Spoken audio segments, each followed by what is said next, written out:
You're up and it's still dark. Kick back with a cup of Joe. You know you've got friends waiting on 1620 The Zone. It's Happer and Schaefer. It's Connor and Mike. Listen on the radio stream or YouTube or podcasts. Anytime it feels right. It's Happer and Schaefer.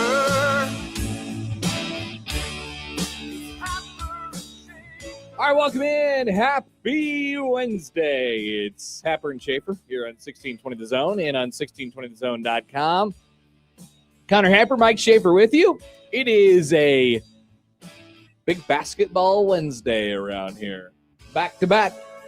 For some reason, it always works out that way where Creighton and Nebraska are not playing at the exact same time. But if they are playing on the same day, pretty routinely, they've just played back to back. It was that way last Saturday when Creighton played 11, Nebraska played at 1, and tonight it is the same. This time, the Blue Jays take the late slot, sadly, for myself, and not for Joey Colbert, though, because he's out. See you, Joey. Goodbye. No, he's out for Creighton basketball. Wait, now he's out for the show, I guess. Could you imagine the disaster? Joey just walks off at 6 a.m. You know, I have an irrational confidence in myself. I've never operated this board. I've operated a board before. Yeah, you at least have a working knowledge. I think that I could definitely get us to break and turn the mics off.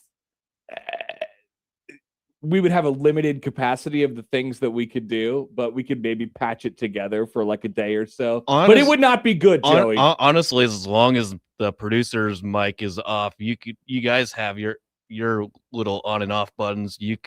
Connor, you got access to That's the mouse. right. We could kind of run it from here. That's true. Interesting. Okay. Because we could hit the break on the computer that I have right there. So Just the only thing is there's no one to field the calls on this side. the calls. No calls. We get a record day of calls. People know that it's a challenge. We would just have to patch them straight up, you know, or you could screen while I'm yapping. You know, you could pick up this phone works. You could pick up this little phone and say, hello, who's calling? Hello. What's your name? What's your take?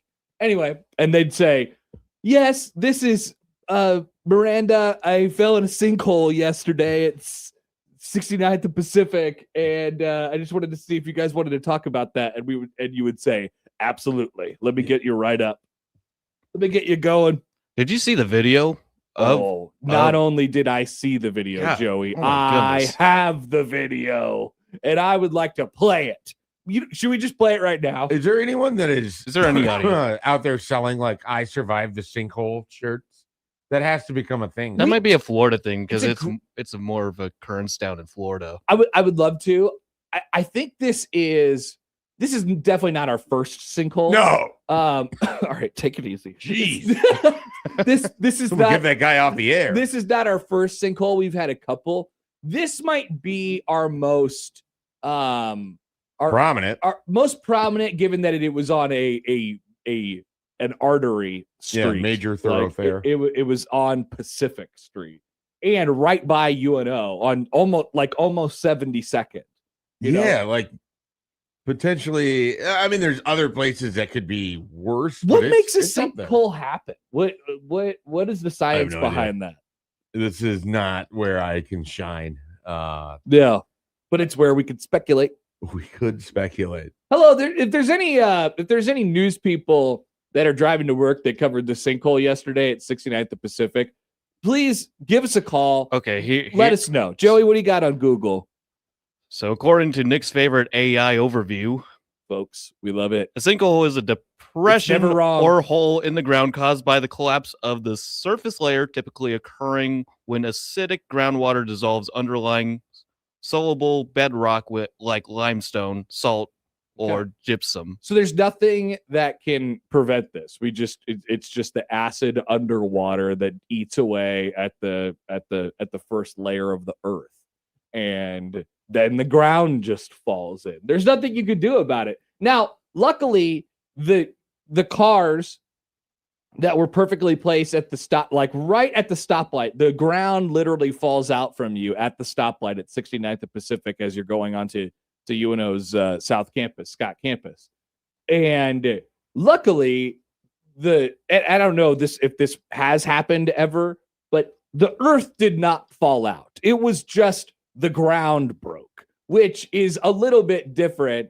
But I got to tell you, if I'm sitting there in one of those cars, one of those two cars, and we're both going down, the ground is falling out from below me. I'm like, well, this is it.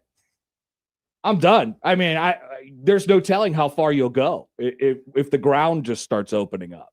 There's nothing worse for you, I think, as a person sometimes than you're walking along or you just lose your footing. Like there's no like more helpless. I don't know where I'm going. I am not in control anymore. Because chances are when it happens, you don't know why you've lost your footing. Now you might be walking on ice or something like that, but it just like slipping and falling, but doing it with your car, it's like unimaginable to me. What that sensation of you're in your car and then it's like you're in an elevator, and all of a sudden the car doesn't go. But you don't drive your car into an elevator, you know, like that. It just would be odd. A very bizarre feeling. It'd be like, there's nothing your really point comparable. of view goes from like up here to just down. I'm thinking about driving. Have you ever driven your car onto a ferry? Yes, I have. That's an odd feel. It'd be like that if you just stayed in the car the entire time, which in some ferries you can, you know, but you're just like, I don't know where I'm going. At least you know that the car itself is not moving and it's on a thing that is in charge of the car, which is a boat. But that's the only comparable feeling that I have. Here it is. It's not a boat, it's a ferry. If you're watching along with this on YouTube, we'll probably get back to this later, but there was no way that we could do this show for more than like 6 minutes without mentioning this. And sure enough, we mentioned it in the first minute of the show. So this is courtesy of our friends from WOWT yesterday. They had the wide shot. This red car pulling up to the stoplight right now in the middle of the screen, and now this pickup truck. Those are the two cars that are going down. It's going to happen in about 10 seconds. They're just sitting at the light. Oh my God! The crowd just falls out. And then what do you do? So this pickup truck behind it starts backing up. Oh my God, back up because I'm going in next. The ground's going to continue to fall out. This car that's turning at the light's like, what the hell's going on? I got to get out of here. Sure enough, a couple seconds later, the people start getting out of the car and they're like, all right, I don't think we're dead. We're alive. We're fine. Let's get out. And, there's some people that are coming along to help. Meanwhile, all these people who are watching all of this happen are like, oh my God, did I really just watch this? This guy in the blue car just calmly walks over. He's like, we got to get these people out of here. This is absurd. Could you imagine? Just another sinkhole. Could you imagine if you were just there and you watched this occur? It'd be the most absurd thing of all time. How unlucky or lucky do you have to be in order to be one of the 8 people of all time that's been caught in a sinkhole of Omaha? This is absurd. I just can't imagine driving into one. These cars were stationary, so at least That's the worst did not happen where you're just driving into one. That's true. Would it have, if they had continued to drive over it, would it have fallen out, or was it going to have to take 2 cars on it at the? I wonder if it needed both cars sitting for a certain amount of time. That's what I'm thinking. Everything to just loosen exactly as it did. That's what I'm thinking. I know. Like, do we have any photos of what these vehicles look like after they dropped into the sinkhole? I assume they got them out. Yeah, they got them out. They used some crane thing to get them out. They were a bit damaged. Like, so then It just falls in. So like, you just submit it to your insurance. Like, do you have sinkhole coverage? I mean, I think I would have to think that would be automatically covered. Yeah, well, right? Like it is an act of God, right? Seems like Isn't it? Wouldn't it be under the act of God category? I would think so. I would assume so.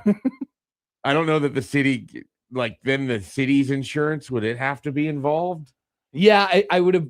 Well, somebody. Yeah, you're right. To your point, somebody's going to have to foot the bill. Right. It's What probably would suck is you're caught in the sinkhole, and then your own insurance goes up through no fault of your own. right. Just happened to be where you were, at whatever time this was yesterday. Like, what if a building had been sitting on top of the sinkhole? That would be a lot worse. That would be a lot worse. A lot worse. So you're driving around, you're starting your morning commute this morning. Just be thankful that you weren't one of the two cars that were sitting at 69th and Pacific yesterday at whatever o'clock in the afternoon. Is there like a timeline of Omaha sinkholes? That is a great question. Oh, Do we know when the most put that recent together? sinkhole was? Omaha sinkhole history. Secondly, the storm chasers delighted everyone when they were the potholes. Are they going to be the Omaha sinkhole? Do we go to That's the sinkholes? Yeah, Free idea for Marty Cordero. Yeah, seriously, we should call him up. It's like, do you want to be the sinkholes? Let's see. This is the Google AI crap again, so you never actually know. There was one at 33rd and Cass. There was one at 57th and Pratt, and then 16th and wow, really? There was one at 16th in Harney. Straight downtown, and then we have yesterday's events at 69th and Pacific. How recent were those other ones? Within the last 2 years. Oh, okay. So it's a common occurrence. We had a sinkhole in. I'm looking at a Facebook group, Omaha History Club. # Throwback Thursday to January 2003, when they blocked off a sinkhole in front of the burnt down ruins of St. Mary's apartment building. So there was a sinkhole, just that a lot just going on in that statement developed in front of that. I really like poking in on those Facebook groups. Oh, from yeah. time to time. They're really, really fun, actually. I mean, particularly, and I don't know if it's the same for you, but I like the ones of the 10s, 20s, 30s, where it's like, oh, things could have looked really different when Lincoln still had a boardwalk on Capitol Beach. It's so weird. And a giant roller coaster and all of that. Now it just has sort of nothing. It's just a lake at this point. A green space. Yeah. I'm looking at, so July, it was the 4th of July last year where that 16th Street sinkhole popped open. Wow. It was like a sidewalk sinkhole though. Okay. So there's that. And then I feel like this is a larger than normal sinkhole. Yeah, it was a big road. You get two sinkhole. different vehicles side by side to go into your sinkhole. It's covering 2 lanes. Yeah. That seems. There was no avoiding it, right? Yeah. If the traffic had been moving and the sinkhole dropped out, all of a sudden we got a major pile up. Yeah. At 69th and Pacific. How quickly are they going to be able to like fix that? I don't know. It's probably going to be 2 to 3 weeks. You think That so? seems like a significant area where you would have that problem, and then like it's not. Well, we know that they don't have any problem stopping traffic or creating a clogged artery of traffic. It's 2 lanes. Like it's 2 lanes. It's you're gonna have to like cut off. Yeah, it's too high profile though.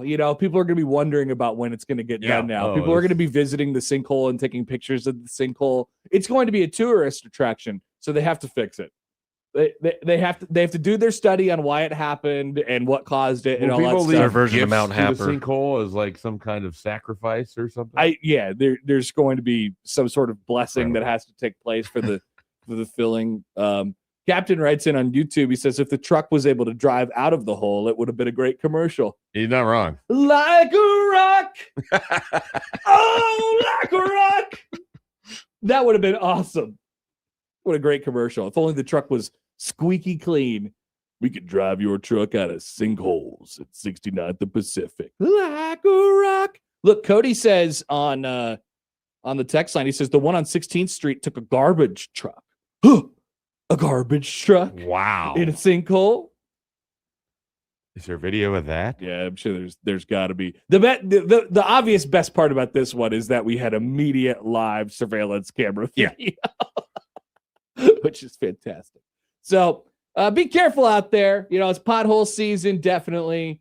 And apparently it is sinkhole season. Terry writes in on the Equitable Bank Zone inbox, which you can email Connor, Mike, Joey, 1620thezone.com. He says, hi, guys. Rumor is that this is Omaha's secret subway tunnel. and you can't talk about it without playing Alice in Chains Down in a Hole. Good one, Terry. Nice. Also, Omaha's secret subway tunnel is a mere block away from us. It's right there. As a I guess a new Omaha, and I didn't know there was a secret subway tunnel. Yeah, they got a subway before Hammond, Indiana. We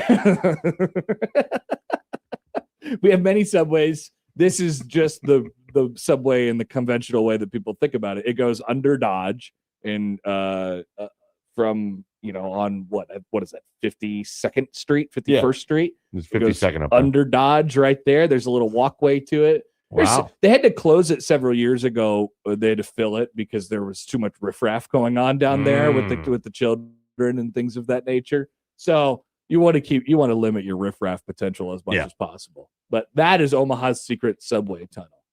Omaha's Secrets. That's definitely a Facebook page. Has to be Omaha's So Secrets. it sort of defeats the purpose of it. Yeah, definitely. I'll never forget when I went to Vegas for the first time, and the guy and we of course told people that we were in Vegas for the first time, and the guy was like, "Go to Secret Pizza," and then we made it our mission to go to Secret Pizza, and then we found Secret Pizza, and it turned out everybody knew about Secret Pizza, and Secret Pizza it was fine. That it makes me think, and it of wasn't like, that secret. When people go to a fast food place and they want to order off the secret menu or whatever. Yes. And you hear stories of they try to do it, but they get like a new cashier or someone that would have no idea. Right. There's like, I don't know what you're talking about. They're like, whoa, they're playing hard to get here. I want the McDonald's sandwich with the fillet of fish, the chicken, and the burger. Oh, disgusting. Gross. But people order it for the novelty of it. All right. Hello. Good morning, everybody. It's Happer and Schaefer. We have a exciting show coming up for you all today. We will talk about the basketball games tonight. Sam McEwen will join us coming up at 8:30. Lauren Michelson, where will she be tonight? Coming up at 9:15. Got to be Lincoln, right? She got options. So who stays in Omaha on KETV? We'll get the full coverage tree from Lauren coming up at 9. You think they play rock, paper, scissors? And who covers Sinkhole? Yeah. Oh, wow. All right. We have to write these down. Who covers Nebraska? Who covers Creighton? Who covers Omaha? Who covers Sinkhole? How many days of coverage do you think that they will devote to the Sinkhole? There's got to be there will be a live reporter there today. Oh, no question. Now, tomorrow, maybe you go one more day. Hey, it looks like they're filling up the Sinkhole today, and then it dies before we get to the weekend. Has anyone already done the interviews with the people that were in the vehicle with the Sinkhole? Like, is that... I didn't look into the coverage that much. All I saw was the video a lot, and that was enough for me. I didn't. Yeah, I didn't see. I don't know if the people did any interviews. Yeah. The one guy, the Jordan, the ninja guy, he's gonna show up. Have you seen this guy? Oh yeah, he already showed up. I already seen a video. The ninja guy. Yeah, he's the Omaha traffic guy. He does videos like around town. He's like, if you want to get around Omaha, good luck. Yeah, he was there immediately when all the media was there, right? You got to check this guy out. Yeah. There's so much I have to learn about the subculture of Omaha. You got to check this guy out. Okay, yeah. He's famous. Omaha famous? He's Omaha famous for sure. Yeah. Okay. I think they did a big spread on him in the front page of the paper several weeks ago. Okay. All right. They've definitely done news stories about it. So he already showed up at the Sinkhole location? Yeah. There was a video yesterday. Nice. Yeah, so you got to find it during the break. That guy is on it. All right. Give us a call. Send us a text, 402-951-1620. The Prairie Flower Casino Zone hotline is wide open for you all. Email Connor, Mike, Joey, 1620thezone.com in the Equitable Bank Zone inbox. You can tweet at us at @HappenSchaefer, at Connor Happer, at Mike J. Schaefer on Twitter. What am I missing? Yes, the YouTube commenters. The Sinkhole chatter, I imagine, will continue throughout the morning here in the 1620 The Zone YouTube chat, which we are indeed excited about. Maybe if there's any developing news on it this morning, we will send Joey out there. We will send a live reporter. Wow. I mean, I could literally drive 5 minutes over there and That's get true. a boots on ground update. Do we send Matt over there? I think we should have Matt before he comes to the studio. Stop by the Sinkhole for a live report. I would like to see. Yeah, just call in the studio for our 9 o'clock. He can pull up his stream. He can pull up his phone and we could get him on the stream. Yeah, and he could maybe even go inside the sinkhole. I love that. How deep is the sinkhole? Yep. How deep is your sinkhole? How many McMasters is a sinkhole? Oh yeah, get an idea for this dunk tank idea he had the other day. You dunk tank him in the sinkhole. That would hurt, probably. That doesn't seem the Just safest. be hitting the concrete and the earth. All right. We are here indeed on a Wednesday, and we will be back after this on 1620 The Zone.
Well, before you know it, we're definitely into we're getting closer and closer, at least after March Madness ends, to wacky weird sports season where it feels like, every week or every other week there'll be some, one-off sporting event that pops up. Like the Masters, obviously not a wacky weird, event by any means, but a one-off event, sort of, if it's the one event that people care about with golf all year. There's the Kentucky Derby. There is, a variety of different things afterwards.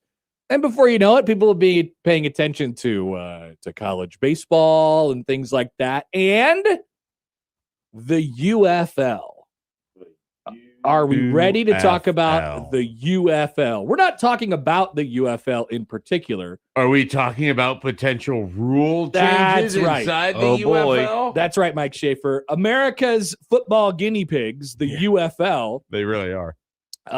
They are trying some new things out this year, and with the hopes or the potential that some of them, if they go, based on how they go, could be implemented in the NFL, which is a league that is not niche.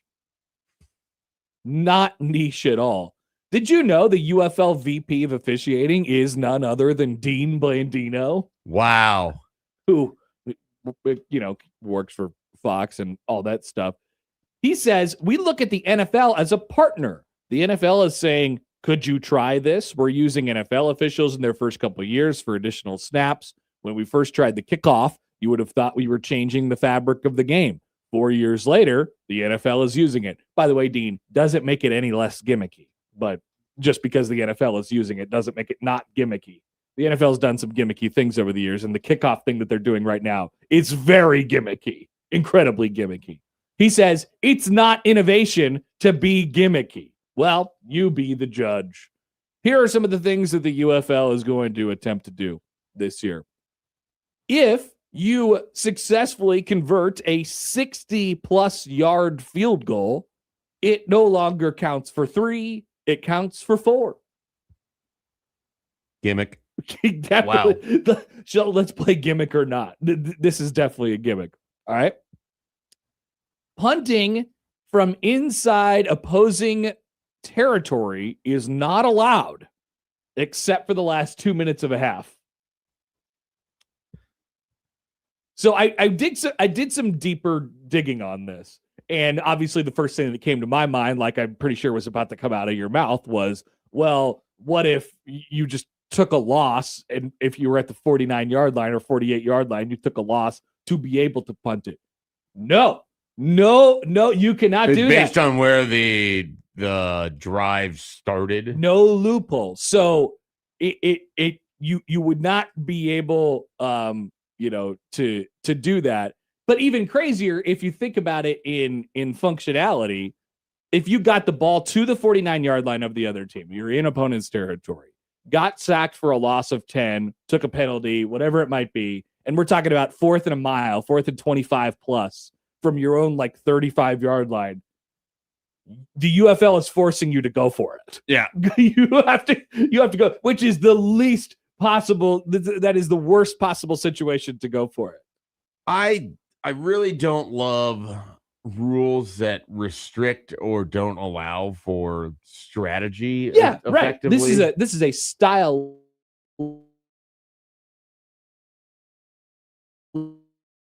play. Like if you were a team that seemed like a wacky maneuver, right? But that is exactly what you're and he went on to say, Blandino went on to say, hey, look, we're looking for action plays, and that's what we're trying to create here. And a 4th down play that actually is an offensive play that attempts to get a 1st down is a much more actionable play than a punt is. And then it's about what the punt sets up. Likely, if you're punting from in opponent territory, you're going to get your defensive possession is going to start inside the other team's 10-yard line, so, or 15 or 20, whatever it might be, creating another likely punt situation after that, because you got a long way to go. So I get what they're going for, but I will rule again, gimmick. Yeah, I just don't love the idea that certain things could happen that you're forced to go for it on 4th and 22, which is pretty much like a 3% chance or less of getting something like that. Yeah. So I'm not a huge fan of that, especially with the potential that you would have to go for it in your own territory potentially. Yeah. more of the mindset, like if you're inside the opponent's 40, then I guess I can kind of live with this a little bit more. Well, Even then, it's just I don't like the removal of strategy. it's so funny to me because like usually these rules are a reaction to something happening too much. Like for example, one of the things that they're going to do is they're going to outlaw the tush push. Mhm. You know, like the popularity of the tush push over the last couple of years, and most notably the success rate of the tush push, has caused leagues to figure out whether they want to allow it. It's going also forward. like borderline impossible to officiate the No amount doubt. of false starts that occur on But, it. But same point stands. It's a reaction to it happening too much or it happening too successfully. I've never watched a football game and thought they are punting too much. You know, like now you've never watched an Iowa game and thought that? I should rephrase it because I've watched a football game that was 8-4 going into the fourth quarter or something like that, and I thought, oh my god, this is horrible.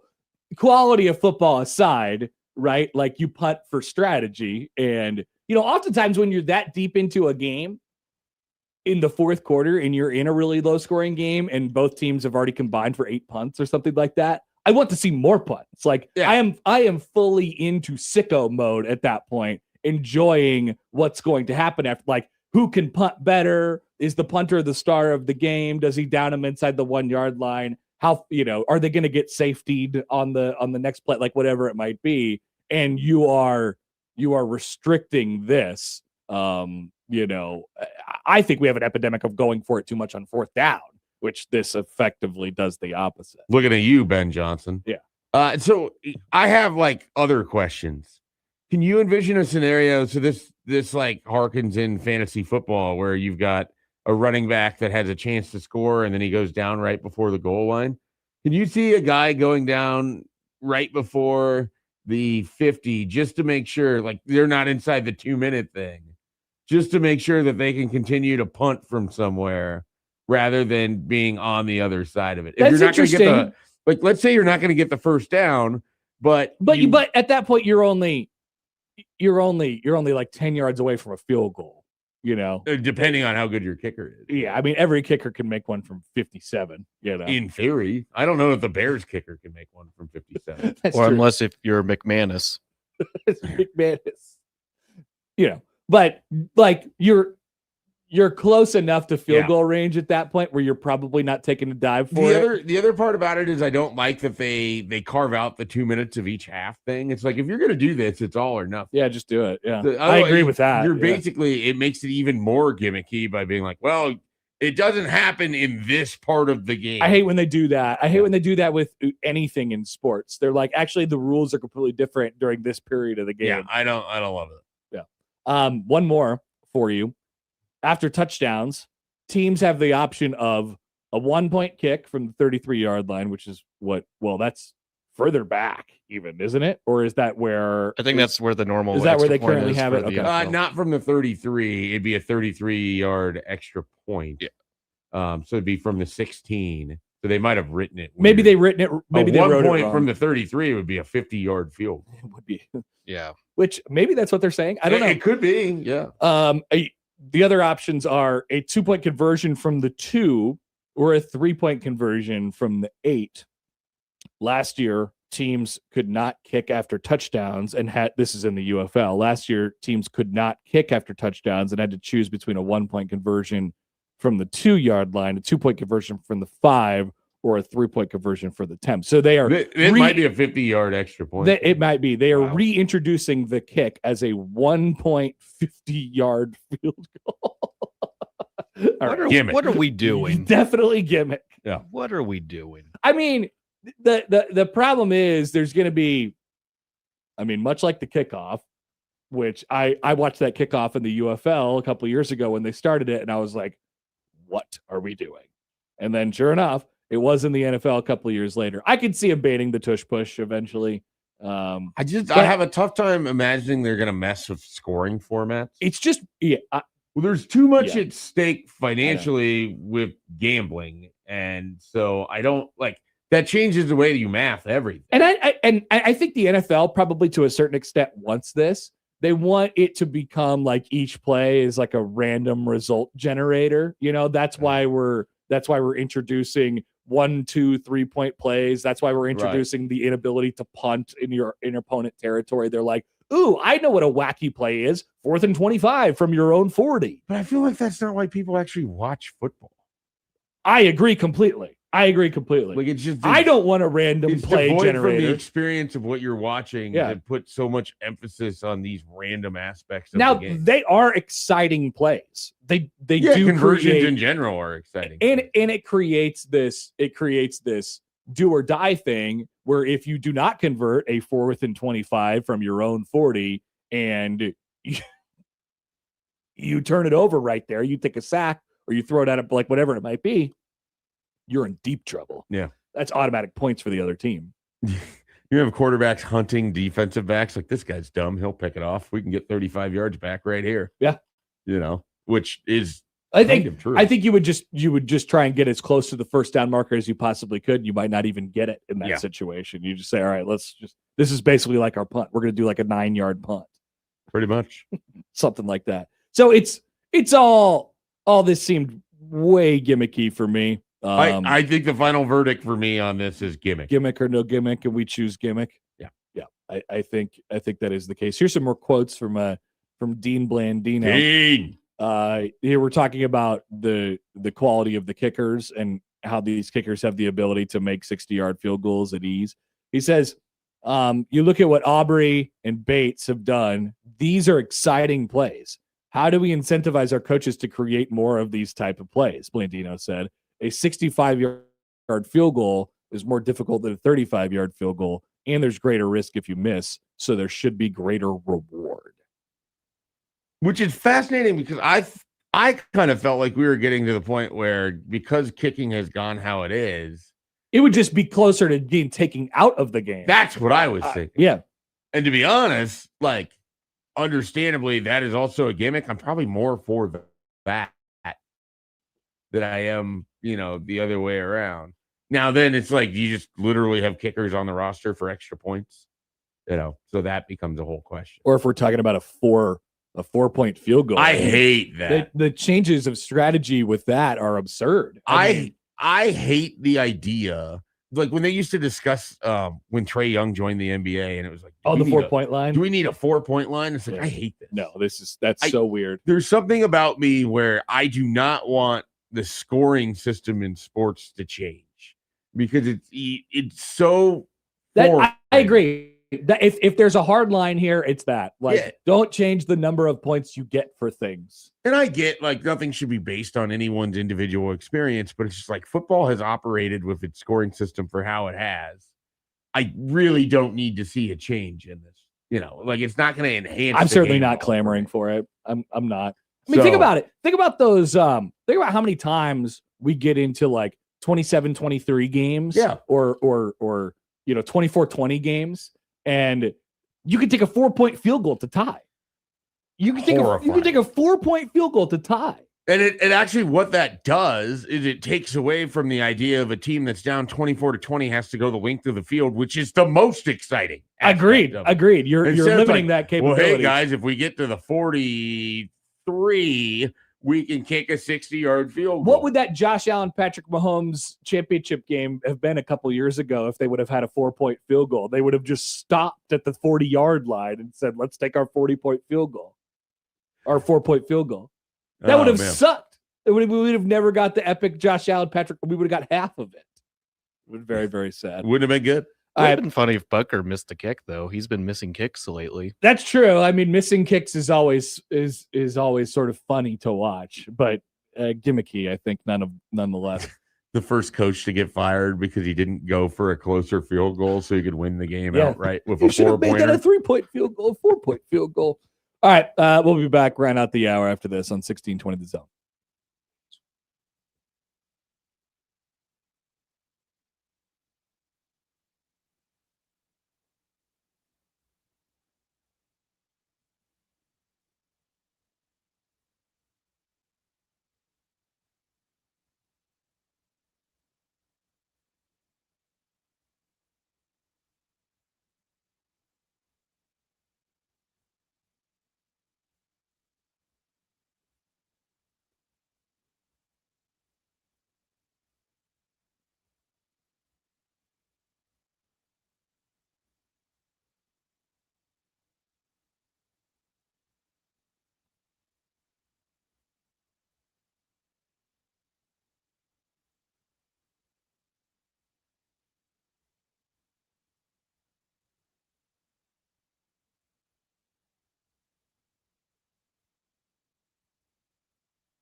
Husker Homer writes in on YouTube, day 4 of spring ball. No talk of 10 wins or natties yet.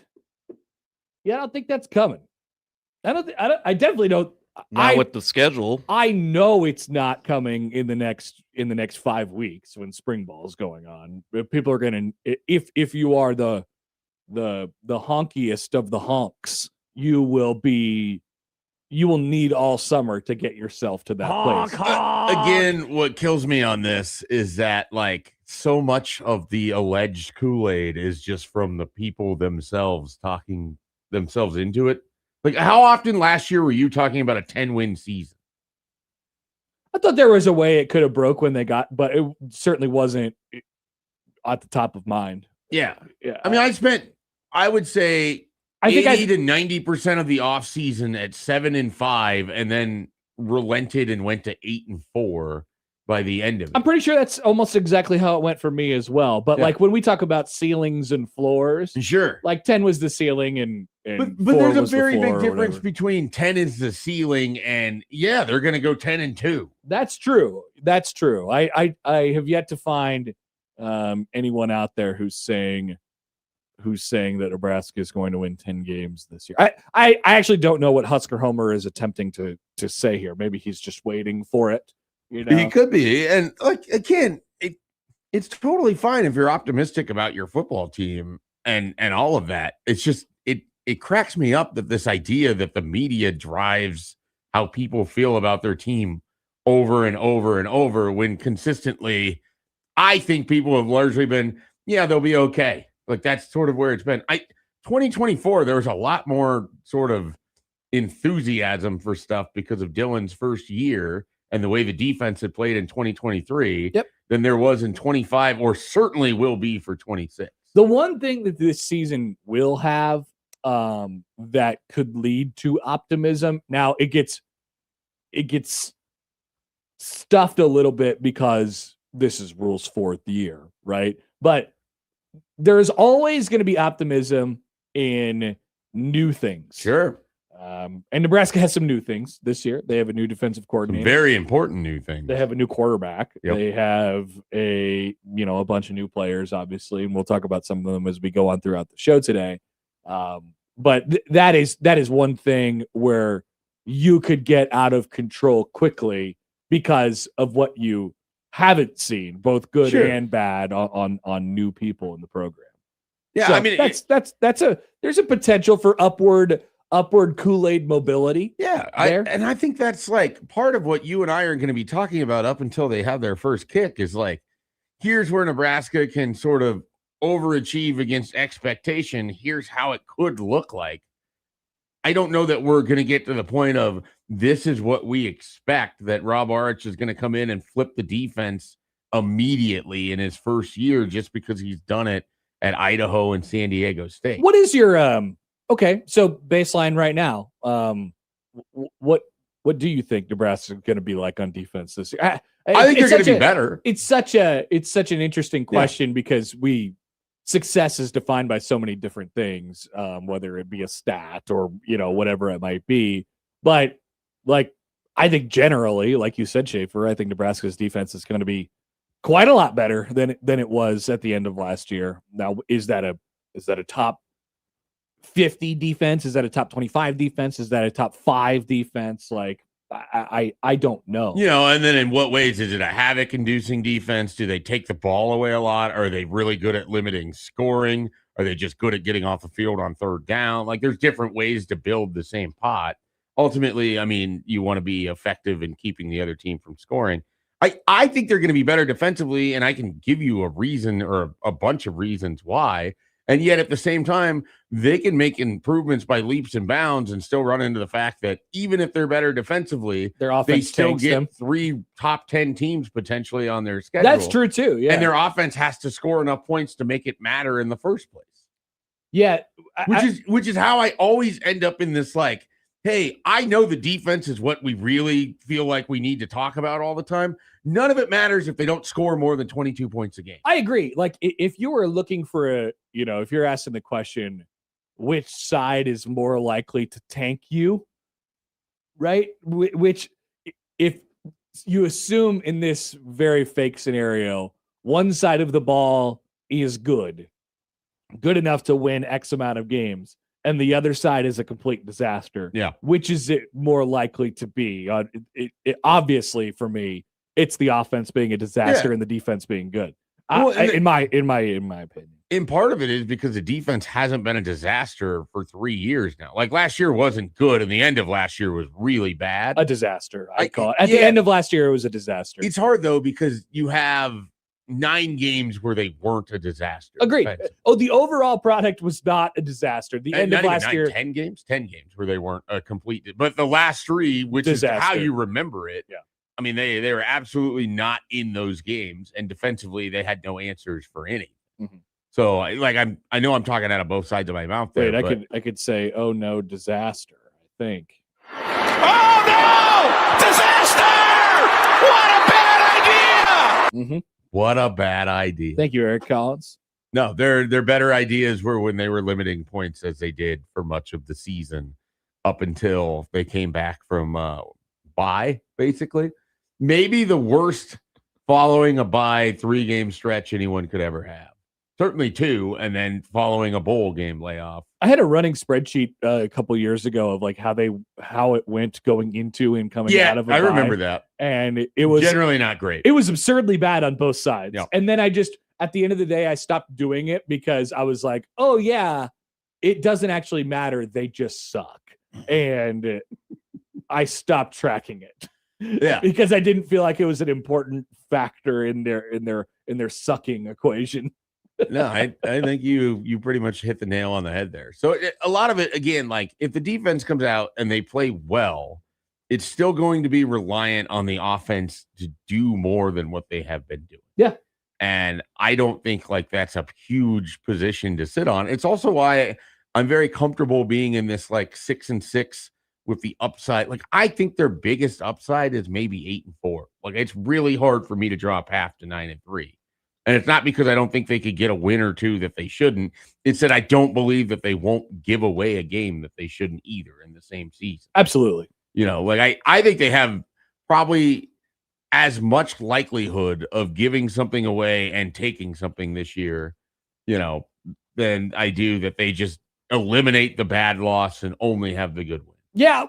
For me, more likelihood of. I don't know. I think it's more likely that they drop a stinker. Sure, yeah, because I haven't seen them jump up and beat somebody they're not supposed to in years.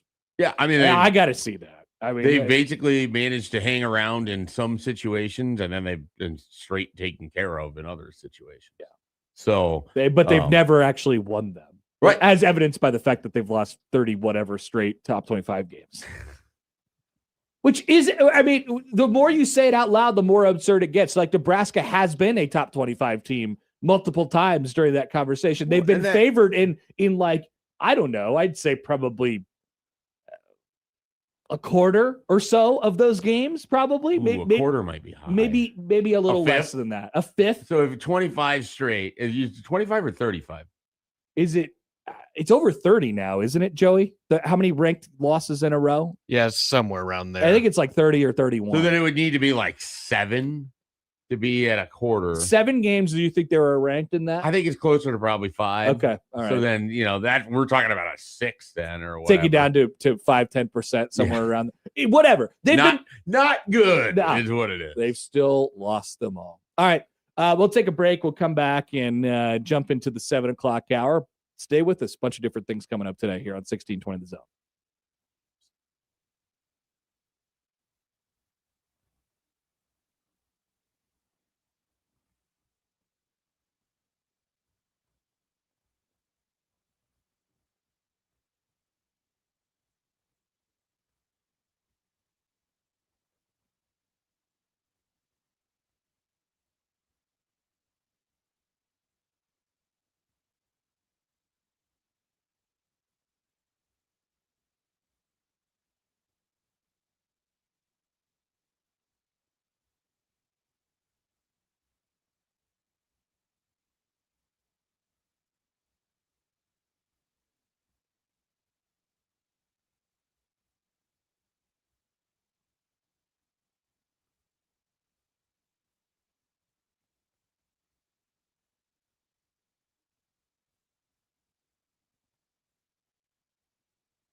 I have already enjoyed the steady influx of videos that are coming out of spring training of the application of the ABS challenge system.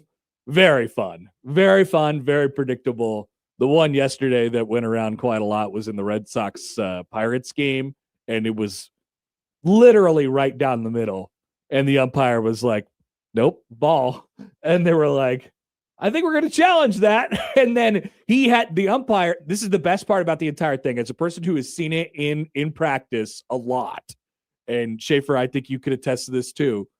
The umpire has to sit there and watch the animation of the pitch going right down the middle, so that umpire could see exactly how badly they missed the call. Yeah, no, it's great. And they just have to sit there and eat it.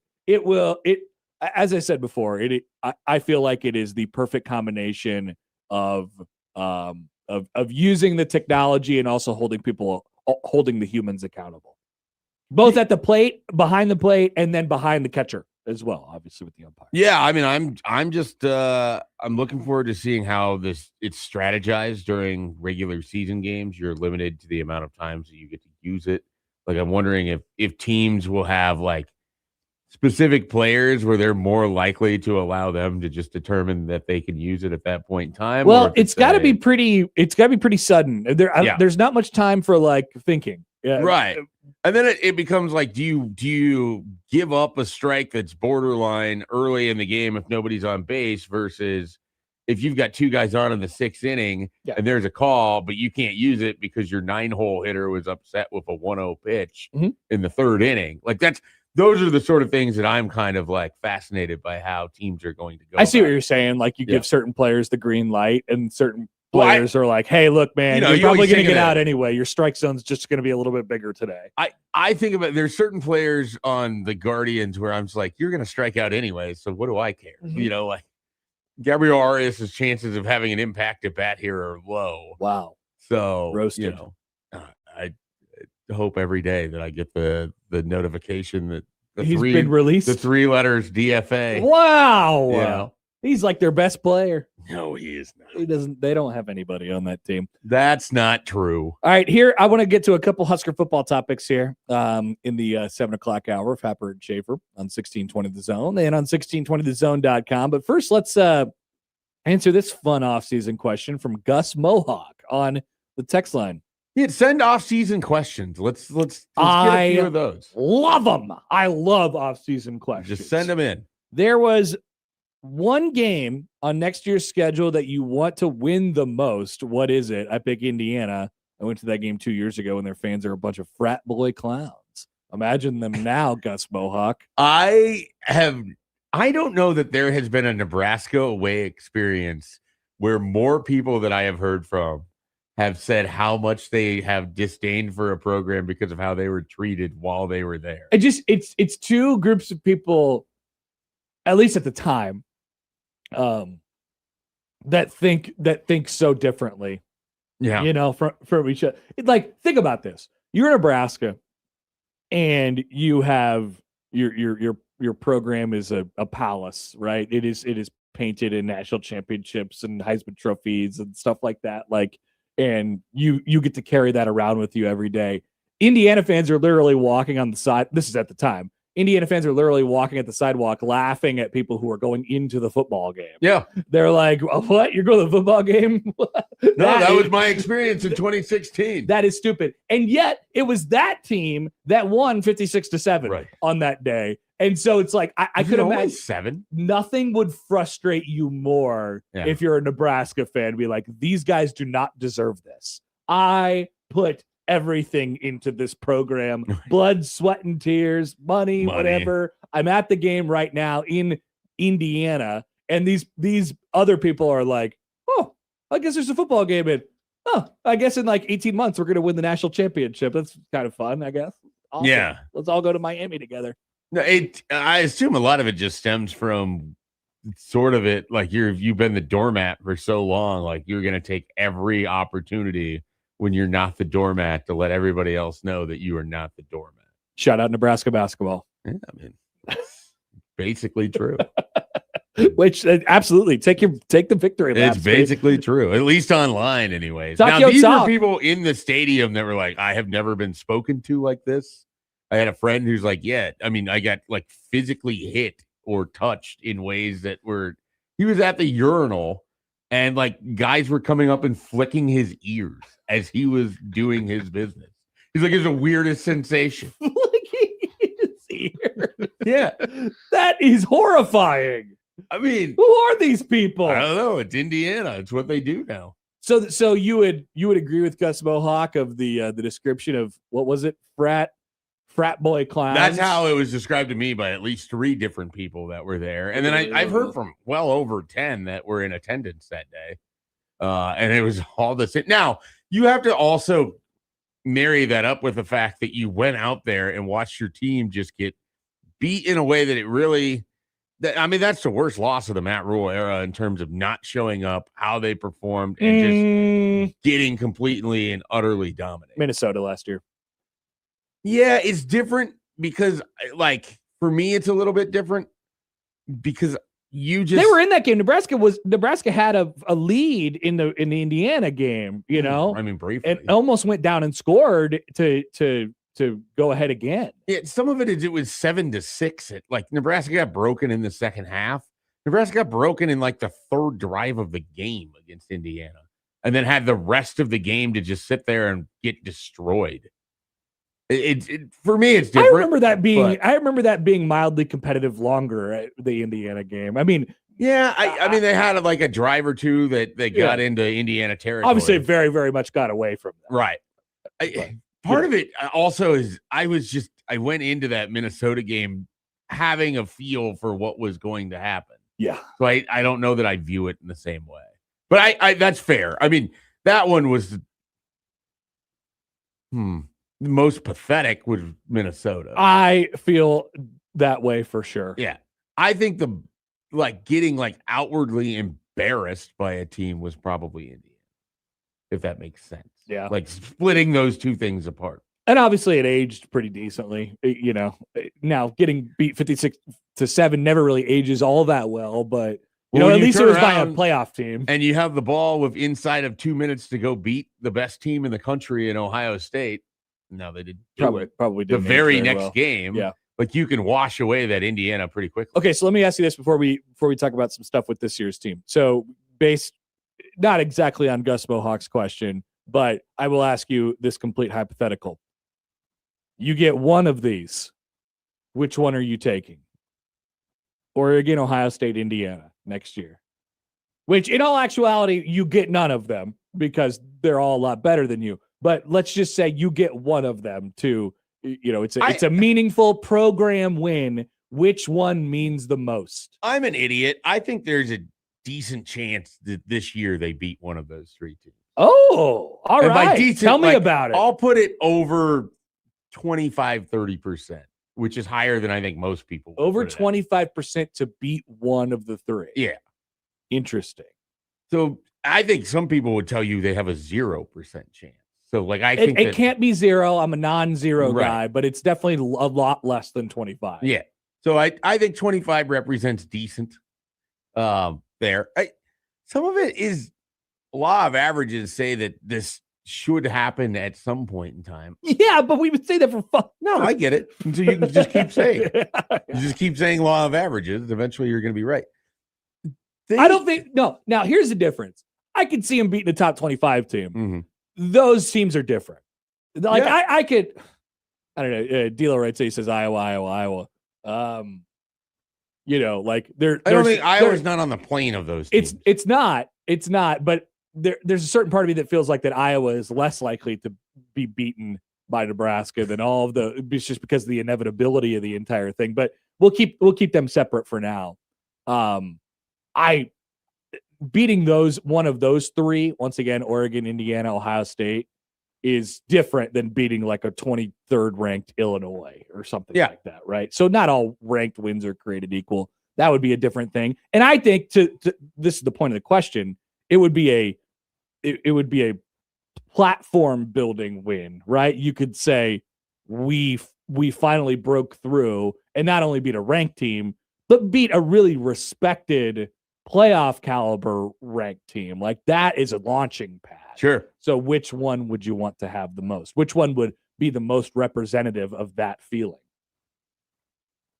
I think you can make a case for any of them. I'll make a case for Ohio State because it happens in November towards the end of the year. Maybe it lifts you up going into the Black Friday game. Maybe you can finish your November, which has been the house of horrors for Nebraska football beyond Matt Rule, but especially the last few years where you've had momentum and you haven't done anything with it. Like if you end the year with wins against Ohio State and Iowa in regular season play, good one. It would be monumental how people would be talking about 100%. I'm a big believer in ending this season on a positive note. So, I mean, that would be unbelievable. Because there's a part of me that wants to make a case for like if Nebraska actually starts 5-0 and you're 5-0 and you play Indiana and you win that game, then there's going to be a ton of notice. But then you turn around and you go out at Oregon and like if they're just for example, if by some stretch of the imagination, let's just say they're 5-5 going into their final 2 regular season games and they win them both. It's a completely different offseason. Yeah, I mean a complete, and it's still 7-5. Yeah, and that 7-5 looks 1,000% different than the 7-5, that you're accustomed to. So, I'm going to put the chances of that happening as low, 7.5%. I don't know, lower. Beating both Ohio State and Iowa back to back. If you're giving that'd me be low. You can beat one of the like Nebraska guaranteed win against one of these 3. I think it's Ohio State because it still sort of matters. No, I'm not saying guaranteed win. I'm saying I'm asking which one would you most like? Sure. Okay. Yeah. But that fits with the idea that they're going to win. If they do win one. Yeah. It'd be Ohio State. I think it has the most meaning behind it. Plus, again, because of the timing. Yeah. I think I agree with you. Yeah. And definitely that name brand has more cachet than all of them, all of the rest of them. So yeah, I think I agree with you on that. All right. So 402-951-1620. You can hit us up, call us, text us at that number, leave a comment, things of that nature. All right. So spring ball continues to roll on. We will hear from new special teams coordinator Brett Maher today. Will someone ask him, man who had at one point I think made the most 60-yard field goals in the NFL, how he feels about the idea of switching those to 4 points? If he would have felt slightly more pressure on those kicks? There might be more topics at hand to get to today. No, I think you start with that as question number 1. What do you think about Brett? What do you think about 4-pointers? Now, I don't know if you're familiar, but the UFL. Hey, Brett. And also, new defensive line coach Corey Brown and edges coach Roy Manning this later this morning. Anyway, that's just an update on that. But that's sort of beside the point. So, Schaefer, you had this written down. Think about the roster, what they have right now. And I'm a big believer in guys coming back for their second year in programs. Normal programs enjoy success of players back for their second years. And even more so, even further multiplied, their third years. Nebraska has a group of players that are coming back this year. This is where you could, by the way, just be aware. Potential optimism coming here. I know people don't want to hear it right now. We need a sounder. But potential optimism that maybe some sort of a siren or a horn, just like a little bit of a watch out. The sinkhole of optimism is about to open. It could be don't fall in. The horn when the Blue Jays hit a home run or something. Something to just denote like, hey, just be aware. We're going to talk about Nebraska in terms in which we don't think everything's possibly going to go wrong. Hit play on that, Joey. Hit play on that siren right there. Hopefully it's not too loud. What the hell? That's a no. No, kill that right now. That is horrible. Oh, go back to where you were before. Hold on. Let me what did you type in before? I typed in siren. Okay. I saw something. Horn. I saw something that could be potentially useful here. Let me go back to it. No, I thought I saw the skull thing. The skull horn. Something like that. Galar horn. Yeah, type in skull, Joe. There you go. Hit that. Okay, you don't need that part. Anyway, I'll make Yeah, something. Joe will get to work. I mean, you can do a triple air horn. I don't care, but just something. I kind of actually like that idea. I don't think It's the skull horn's a obnoxious. good idea anyway. Not for Joey. Joey's such a hater of all other NFC North teams. Anyway, potential optimism upcoming here. So Nebraska has a group of players who are coming back for their second years, and we're not just talking about second years in the program. We're talking about second years as contributors and players. So here's a non-exhaustive list: Isaiah Hunter, Luke Lindenmeyer, Elijah Pritchett, Justin Evans, Williams Winery, Riley Van Poppel, Vincent Shavers, Andrew Marshall, Donovan Jones, and then most of your specialists are back as well. You can find some optimism in that group, and I would specifically pick out. I mean, once again, potential optimism incoming here. Those two offensive linemen are a big source of optimism for me. Sure. Justin Evans and Elijah Pritchett. And then you combine it with the three guys that you hope, two of those three can come in and play right away. Like you're hoping Brendan Black is the definition of a plug and play with as much football as he's played in his career. There seems to be, and this ignores the coaching change, which can complicate things one way or the other. There seems to be a much higher jumping off point this year, a higher floor for that group. Because of Evans being entrenched and Pritchett being entrenched at the positions, I think, and then you're bringing in transfers like you said who have played before. Well, I think you're starting at a higher place. I mean, I think both Black and Mabenga are considered to be better interior linemen than Spindler, who you added a year ago, who was very helpful in stabilizing things for you.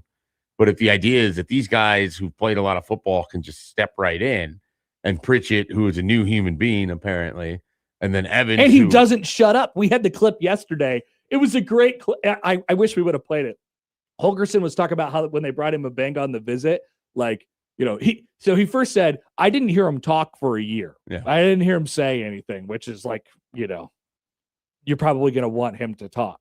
And then Mabenga comes in on the visit, and he had to basically tell him to get out of his apartment because he wouldn't stop talking. He's like, he wouldn't shut up.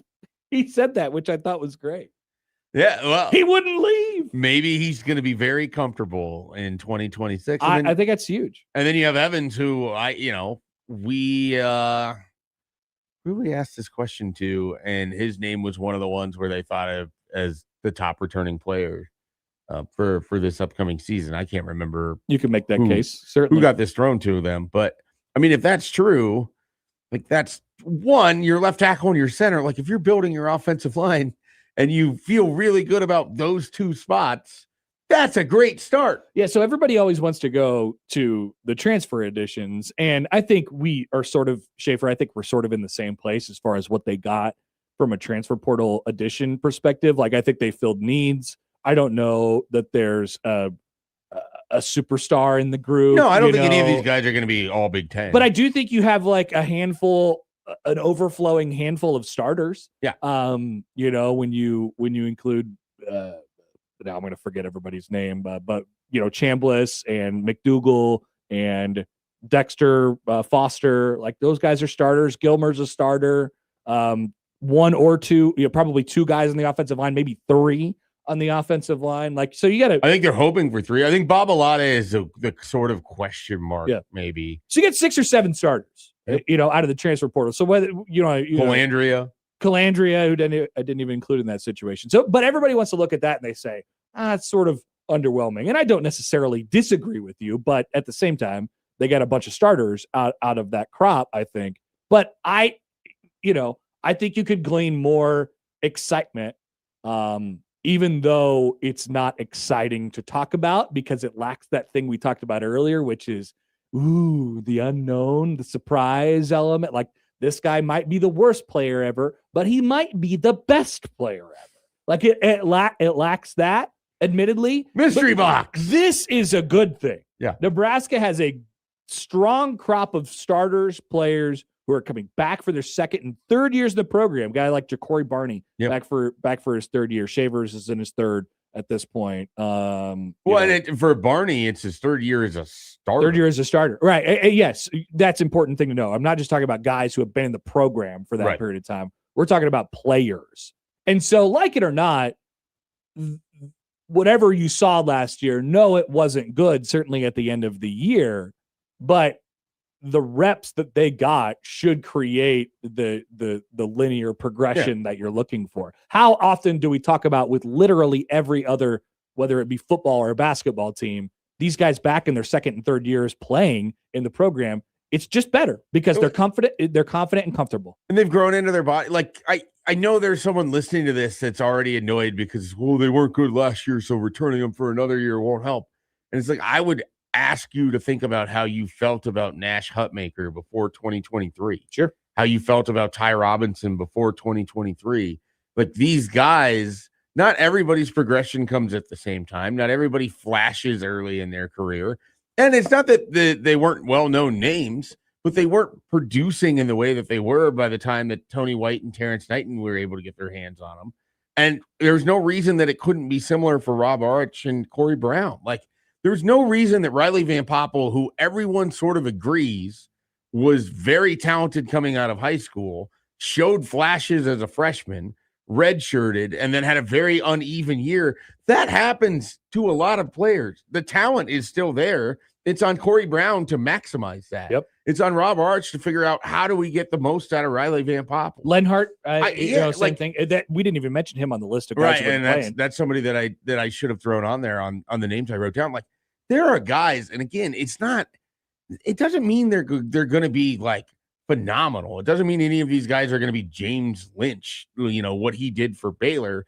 But can you elevate? Like, so much of talking about Nebraska sometimes is, they don't have superstars.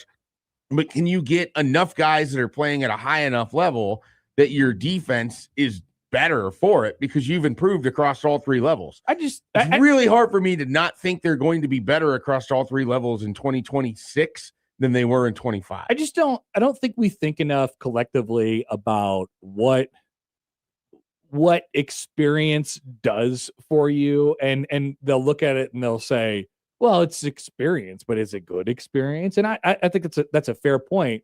But that group of guys that we mentioned, there's some talent in there. And if they come back and they're the most confident, comfortable versions of themselves, like, that's going to lead to them being better players. I was trying to think as you were talking there, like, we could come up with a light list. It would be quite the deep research project probably, but like, of players that only were starters for 1 year compared to if they were starters for 2 years. And you're getting into, hey, if they were starters for 2 years, they're probably more talented than the starters for 1 year, stuff like that. But I think it's, it's important to note that that's how they were trying to, I think, build it in the first place. And while they took their lumps last year, and of course they took their lumps in 23 as well, that was the original plan, like this linear progression of let's put some young guys out there and let them rock. Right. And then all of a sudden in 2 years, they're going to be, the best versions of themselves. Like a guy like Williams Winery, just getting to play all of last year. You'll actually see that talent come out.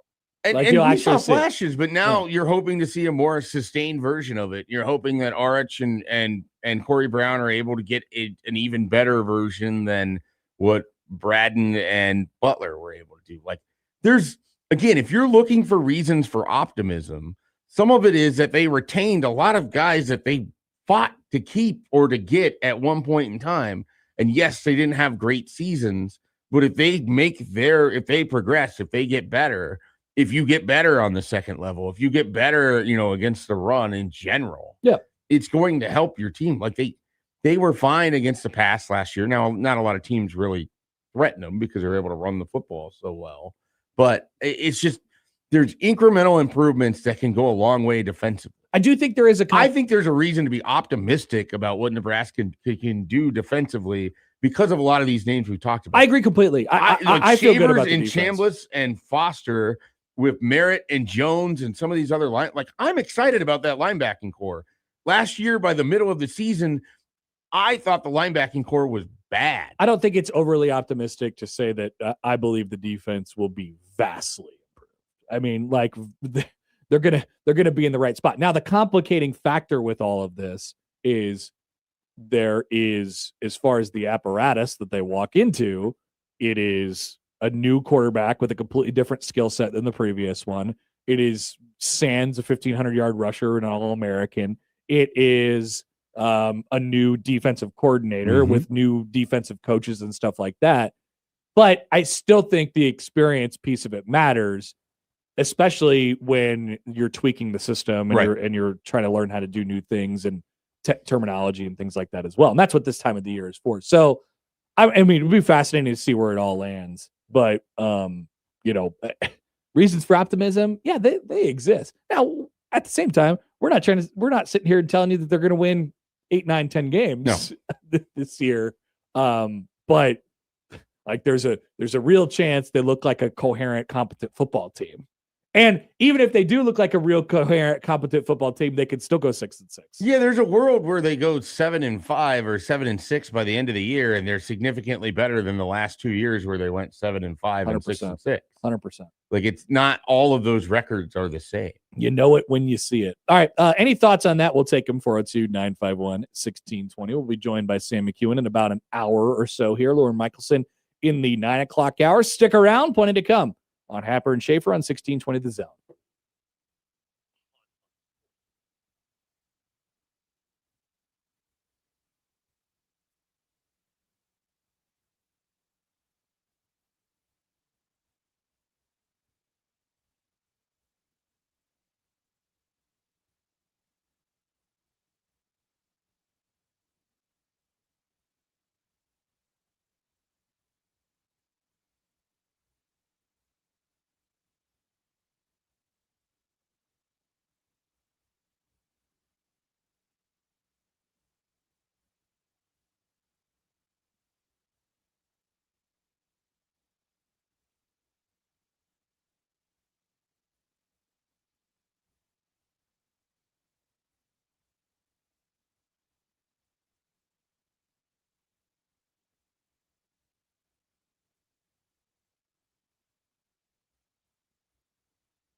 All right, we'll talk about big night of basketball tonight in all around Omaha and Lincoln. Crate skitball, Nebraska ball, Omaha skaball. They are all playing. Jasker Mavs. Jasker Mavs are in full action tonight. What time do the Mavs play? So the this Mavs evening? play at 6 at Vermilion. That's going to be on CBS Sports Network. Whoa.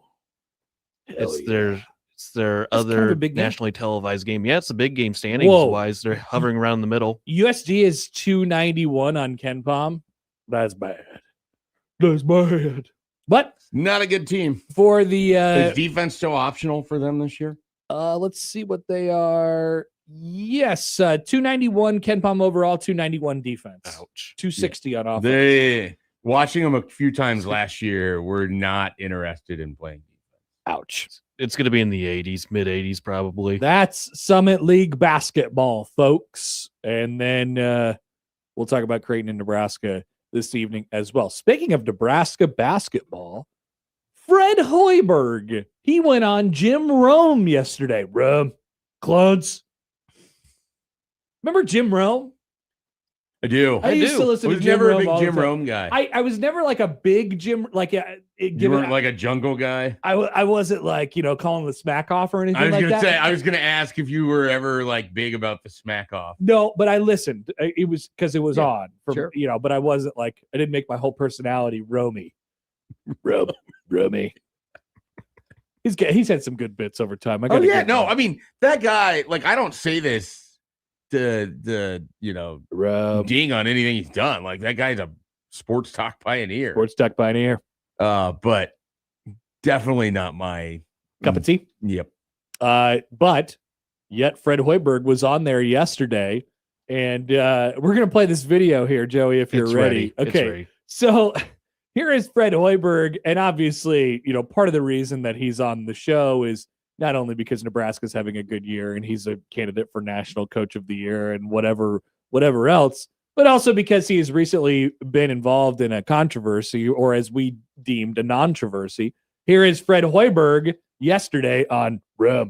I don't disagree with you on that, Jim. I'm not anti-court storm, but to me, there has to be boundaries. Obviously, nobody should ever enter a handshake line. I was going to shake the coach's hand on a very hard-fought win. Iowa played great, and this kid just comes out of nowhere and comes right up on me. So, listen, it's a heated battle. It's a rivalry game.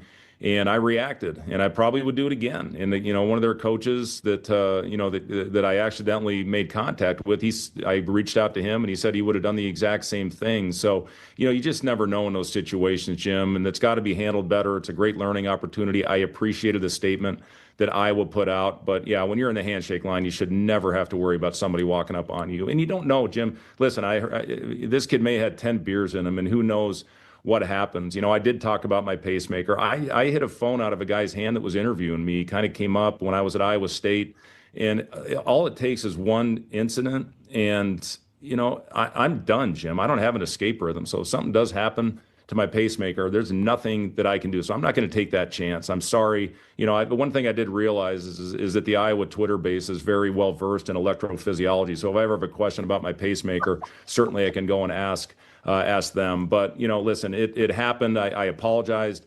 to the coach that I made contact with, but I've heard from a lot of people. A lot of former Iowa players reached out to me apologizing for how that whole situation was handled. What a great line that was. I'm not laughing at the situation. But just that line about their electrophysiology. Rack 'em. Get him out of here. So once again, I'll repeat that. One thing I did realize is that the Iowa Twitter base is very well versed in electrophysiology. If I ever have a question about my pacemaker, certainly I can go ask them.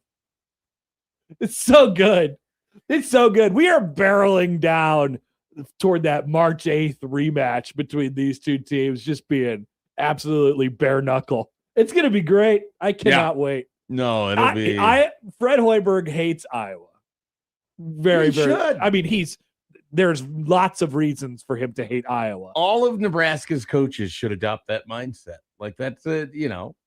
Go forward. Do you with think that. they need to hate? You think they have a hating Iowa problem? I think they could hate Iowa a little more than they do. Really? Yeah. Maybe they need to go talk to Iowa State and be like, I mean, how do I hate Iowa more? I don't think Nebraska's had a football coach that hates Iowa to the level that Kirk Ferentz hates Nebraska. Something about Kirk, he softly just kind of puts his arm around the Nebraska coaches, like he makes them not, because every one of them has had a good relationship with Kirk. Well, and I mean, he's an elder statesman in college football and all of that, but he's sort of disarming in that way. He's like, I have so much respect for Kirk Ferentz, but then Kirk Ferentz turns around and he's like, I want to kill Nebraska more than anything in the world. And he'll get his digs in when he can and all of that. But like, I don't, again, I'm talking like sports hate here. Like just to be clear. It's sometimes mildly personal, but sports hate. Like I think as a university, Nebraska could lean into that a little bit more. Just like, this is your rival in the Big Ten. Yeah. And you talked about it. There's only so much you could do because Nebraska doesn't have a great track record at the moment against Iowa in things. I mean, but you talked about it the other day. Like, there are a lot of Iowa fans that live here that attend the sporting events when Nebraska and Iowa play when they're here in Nebraska or in Lincoln. And they have just won a lot. Like, that just needs to grind away at everybody involved. And I often felt that Nebraska just does not put the same level of emphasis on that game mattering, that especially in football, that the other team has. Yeah. Like it feels obvious to me. I think that has changed. Maybe a little. I think that has changed and adjusted over the last couple years.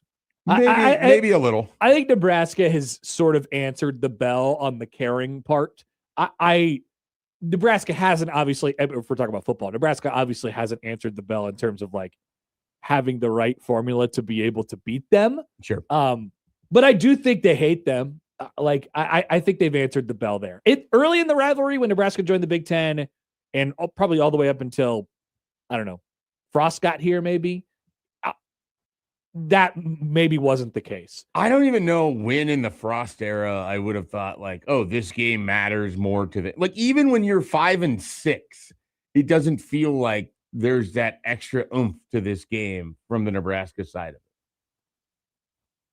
of it. Like, I mean, a couple years ago where they didn't do the handshake. Yeah. Like maybe that's where it kind of starts, but exemplified by, I mean, it's so hard to tell because Nebraska in all of those games during the Frost era blew leads. Sure. Yeah. No. And you could be like, hey, look, they blew all these leads. They didn't care. I don't know if that was the case. Yeah, and it's not to say that they don't care. It's just they cared less. Yeah. There's just like, there should be this extra thing in this game, and that's not what coaches want, right? It's just another game. It's just another team. It's the game on your schedule this week. And that's the mindset that you adopt when you're playing whoever it is. Fred Hoiberg is known for behind the scenes giving like really, really rousing and pointed pregame speeches. Like he wouldn't seem like it just by listening to him talk in public, but he's an incredible motivator. I think he's very good at presenting himself in almost a bland way. Mr. Rogers. And then he is not that. He's Walter White. When there is something to be fought over. 100%. And I think he's he's Walter White. He's Walter White. He's got this whole thing going on. I underneath. nearly missed that. And then the back part of my brain was, whoa, Walter White. He's Heisenberg. Wow. He's Heisenberg, but only behind closed doors, which is what Heisenberg tried to do, but failed. Maybe also on the putting green. Maybe he's got to let the Heisenberg out a little bit. I think he's been more animated this year than we've seen him, in other seasons so far. And obviously, I just think he knows that he has something really special here. And so, like, he needs to, if he feels like he has to be more animated to get their attention, or if he has to be more animated to get the officials' attention, or whatever it is, I don't think he wants to lose what they've captured so far this season. I hope that we do not talk about court storming and phones and pacemakers and all this stuff again. I think that's now it. I think it's over now. Although inevitably it will come up when they meet each other again at the end of next week. Oh, with Iowa? Yeah. Yeah, I mean, I don't think Nebraska fans should be planning to storm the court should they win that game. No, they shouldn't. So, and their players have already asked that they don't storm the court this year. That's right. They were weirdly mad about that. That was weird. Yeah. I don't know if it was weirdly mad. It was just like, hey, we don't need this. We expect to win this. I get what they're saying, but that was stupid. That was just, I don't know. I didn't really like how they approached that. I don't know.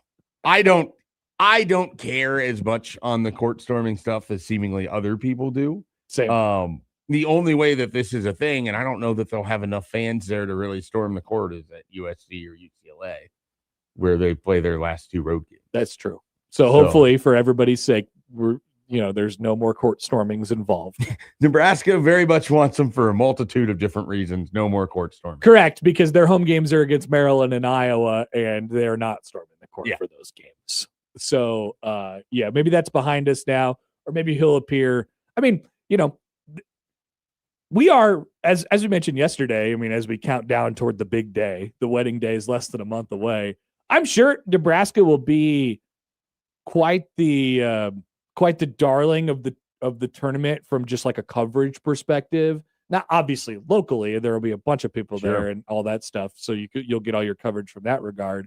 But nationally, I'm sure, like CBS does every year for the tournament, they go behind the scenes with like a handful of teams, full access for all the days of the tournament. You can pretty much lock in stock that Nebraska is going to be one of them this year. Just like they were in 23, 24, and then all that footage just magically ended up somewhere because it never really got to be Did used. we never get it? Well, you didn't get all of it because Nebraska was down 30 points at one point in the game of which they're playing. So had they continued on, I guarantee there would have been more Nebraska, more like Tominaga, more all of it.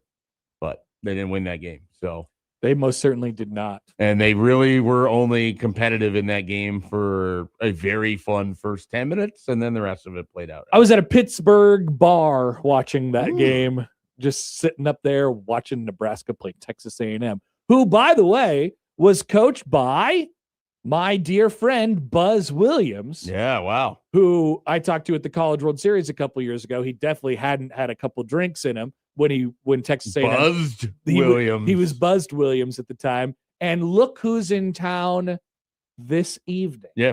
But Buzz Williams. And Maryland's played a little bit better as of late, I think. Okay. All right. Hey, tell me more. I want to say now, obviously, they were really bad for a large stretch. Won 3 out of 5. But yeah, they beat Washington here. Beat Iowa. Obviously, was a big one a couple weeks ago. Yep. But I mean, they followed that Iowa win with losses by 11 points to Rutgers and 4 points to Northwestern. I can't even say that they're playing that well. I mean, it's canceled. They're not. They're playing 3 well. out of 6, which is better than how they have been playing. I suppose is where you could sort of go with. I will say, looking at the crap pile of the Big Ten, they may be at or near the top of the crap pile before you get to like the medium, the medium stink pile. I think just based on, I think Penn State is the king of the crap. Oh, okay. No, they are the worst. They are under the pile of crap. Maryland is on top of the pile. I was going inverse on this. My bad. Yeah. Okay. Maryland. I agree with you. Maryland is the best of the crap. Penn State is poverty basketball. Penn State is the worst of the crap. They're down there. That's the worst. That's the worst team in the Big Ten. There's no way there's not. And then, after you get past Maryland, then you go to like some halfway decent teams. And then you have, another tier with the good ones. All right. We will take a break. Joey, it's time. It is time for the news. For the headlines after this on 1620 The Zone.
John Jacob Jingleheimer Schmidt writes in on YouTube. Remember when Nebraska basketball was undefeated? Having 4 losses stings/hurts.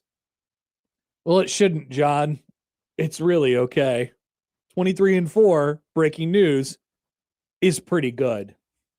They're going to be 24-4 after tonight, and they could be 27-4 at the end of the regular season. Which would be pretty cool. Which would be awesome, and wouldn't the losses would not sting/hurt at all. Yeah, they could just be green on the bottom of your Ken Palm there. Oh, I love looking at the green and the red of Ken Palm. They haven't had back-to-back green in a little bit, so just get that tonight. You get to see the green. It's Double like you green. make a free throw, then the threes start to follow. Mm-hmm. John Jacob Jingleheimer Schmidt, it's okay. Don't let those losses hurt you. It's not the end of the world. It's not. All right, Joey, what do we have today? Couldn't find a whole lot, but here's the first headline. Falling antlers caused severe injuries to couple dining at Longhorn Steakhouse, lawsuit says. Okay, interesting. Which is worse, getting sinkholed or getting hit by horns off the wall at Longhorn Steakhouse? I think getting hit by the horns feels like it would hurt. Although, okay, so there's physical harm that comes to you. You're in your car. But you don't know what's going to happen with the sinkhole. Sure. Right. What if the antlers only have a grazing blow? I mean, they don't have to hit you in the head. Joey, was it a grazing? Well, we'd have to click on the link. Correct. So you have to click on the link. This is the question we have to ask. You're probably going to click on this link anyway. How much damage was done is a curiosity, but we'll hold it. We're going to do this. I'm going to click on this link, but I want to at least know what the other headline was, even though we will not be clicking. Wonderful. The other one is related to the viral video of baby monkey cause stuff orangutan to sell out. Okay, I'm very happy. Absolutely. Yeah. Give me the Longhorn Steak. Alrighty. Yeah. A Tennessee couple was left with serious bodily injuries. Yeah, that's not good. Serious. That's not good. When a set of like a grazing blow. when a set of taxidermied antlers came crashing down on them as they tried to enjoy a steak dinner, according to a 6-figure lawsuit reviewed by the Independent. Oh yeah, So- you bet. If that happens to me, I'm coming for it. So Dennis and Patricia Swartz are seeking $150,000 each over the freak occurrence, which took place earlier this month at Longhorn Steakhouse in the Nashville suburb of Madison. So this happened on February 8th of 2025.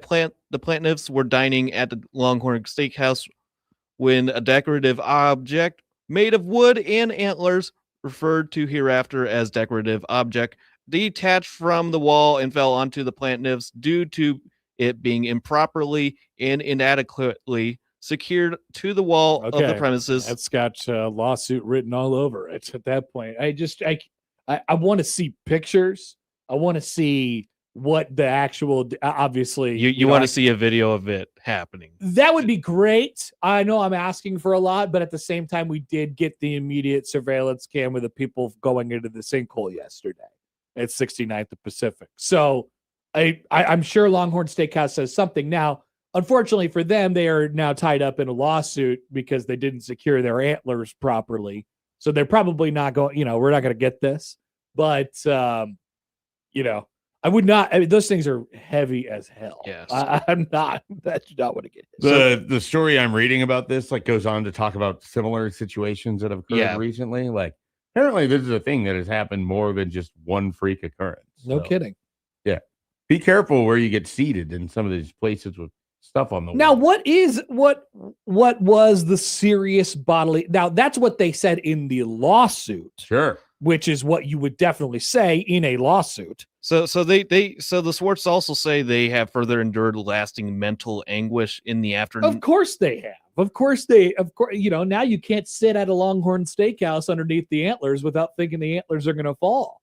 It's like the guys who, get major league pitchers who get a comebacker off the dome and they can't pitch after that without flinching. So the one I'm reading says the Swartz's complaint does not lay out precise details of their injury. Interesting. So color me skeptical. So that might explain why. Because if you're one of these restaurants, you settle this as quickly as possible. Yes, because get it you out don't of the want news. the story. Yes, unless you are contending that what they're saying didn't actually happen. So, according to the complaint, such injuries have greatly hindered the life of the plant nymphs, specifying not only pain and suffering, but loss of companionship and consortium with one another, as well as I don't care an what they're claiming overall in the lawsuit loss of anymore. enjoyment of life. I don't care what they're claiming in the lawsuit anymore. I'm starting to get more and more skeptical of this actually. They say the complaint is fair, just, and equitable in amount. Interesting. There, I did find another story, like you said, Schaefer, where there's examples of this happening prior. Here's another story. In 2019, a New York man was nearly blinded when a stuffed deer head fell off a shelf in his garage, and one of the antlers pierced his eye. Yeah. Oh my God. No, there's an even worse one where it happened at someone's home, and a young girl suffered a traumatic brain injury. Oh my from it goodness. because it punctured her skull. Oh my God. Yeah. So basically, Be like, careful hey, with those antlers, man. do us a favor on Happer and Schaefer. If you have antlers secured at your house, just like check, make sure Tie them in a little tighter. Make sure it's safe. Get the Just make sure screwdriver it's out. safe. When you go to dinner, just request there not to be antlers nearby your table. Tell them you want to see the antlers. You don't want to be under. You don't want to be under. Just by the way that lawsuit sounds, I'm almost rooting for Longhorn Steakhouse. Because I don't think we have to choose sides. I would like to. I'd choose Longhorn Steakhouse. You're choosing their bread. Yeah, I like Longhorn Steakhouse. Yeah, it's good. I've been there a couple of years ago. All right. Thank you, Joey. Those are Absolutely. indeed the headlines. We'll come back with the 8 o'clock hour. Pointed to come, like I said, basketball tonight. Got a couple more football topics for you as well. Sam McEwen will join us at the bottom of the hour, and Lauren Michelson in the 9 o'clock hour. Halfway home on Happer and Schaefer on 1620 The Zone.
All right, welcome back. 8 o'clock now, right on the mark. See, I didn't need a big clock to tell me it was 8 o'clock. I had a tiny clock that told me it was 8 o'clock. But Some what if people you want had- big clocks. Apparently, What if you had a clock over the door with just big numbering?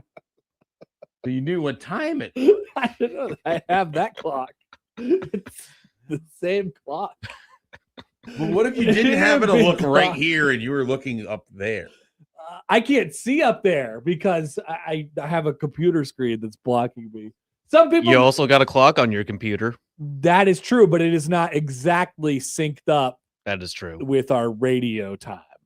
Radio time. Seems to be a significant part in all of it. So we would have to sync up Big Red Clock with the radio time, and that could be an issue. Feels like a real graphic idea. Could be. I need a big clock, Matt McMaster. Sorry to I'm on it. out him there, Matt. I'm sure you're very sorry. Matt had many ideas in our big 1620 the zone meeting last night, but Big Clock was just the best one, I think.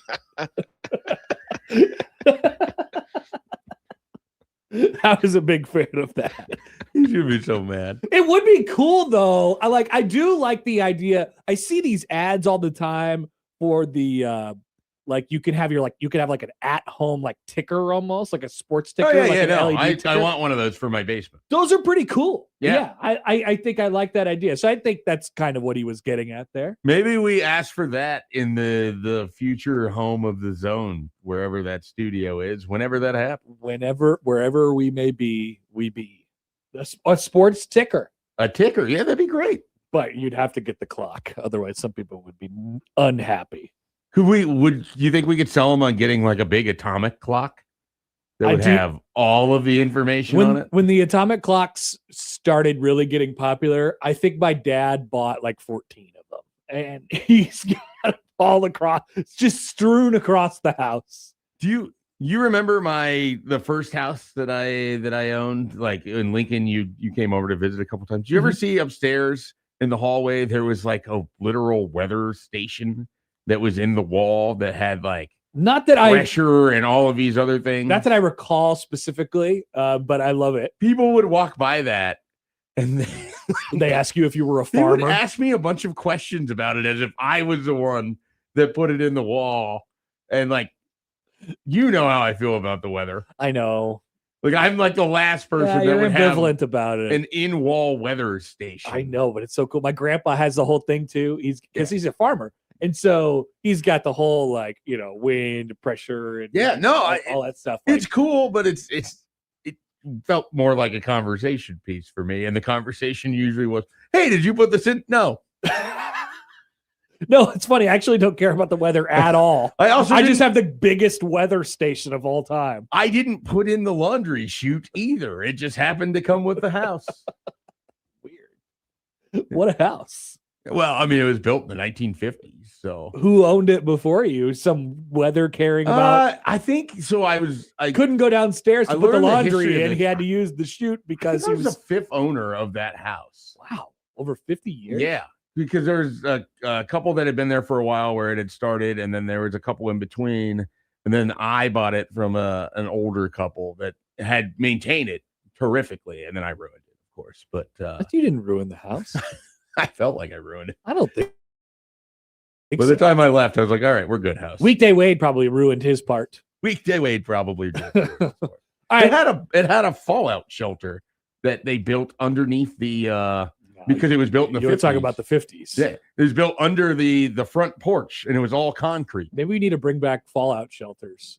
Not for any functional reason, but I just think they're cool. I think people have been bringing them back on their own. You're right. The survivalists have definitely been bringing them. The survivalists have definitely made a resurgence.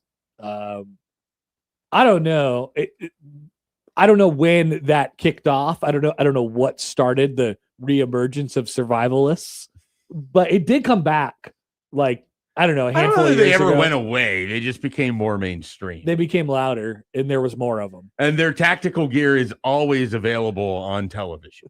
Yeah, which is where you want to buy your survivalist gear. If I understand anything, I see these videos. I want to buy it for $19.99 off of my TV. I'll tell you a really niche kind of video that I'm super into that I get on my TikTok feed sometimes. It's they take old canned like wartime food out of their tins from like the 40s and 50s, and they open it up and it's like it almost looks good as new, but it tastes terrible. But I like when they open up the cans. The actual physical opening up the can. They open up the cans and you get to see what's inside, and it's this dirty and rusted over tin, and then you open up the can and it's like, oh, a fresh cracker is in there or something like that. I like those videos. I don't know. So, it's a guilty pleasure. Like survivalists will have a bunch of the MREs. Have you ever seen or had one of these, like the meals ready to eat sort of thing? Mike says eating MRE content is quality. Yeah. Have you ever had one? I don't think so. I've not had one, but it sure is the content. I had it through Scouts, and it was one of the guys' dads was in the army and had a bunch of bees, and so his son would like bring them on campouts. Mm-hmm.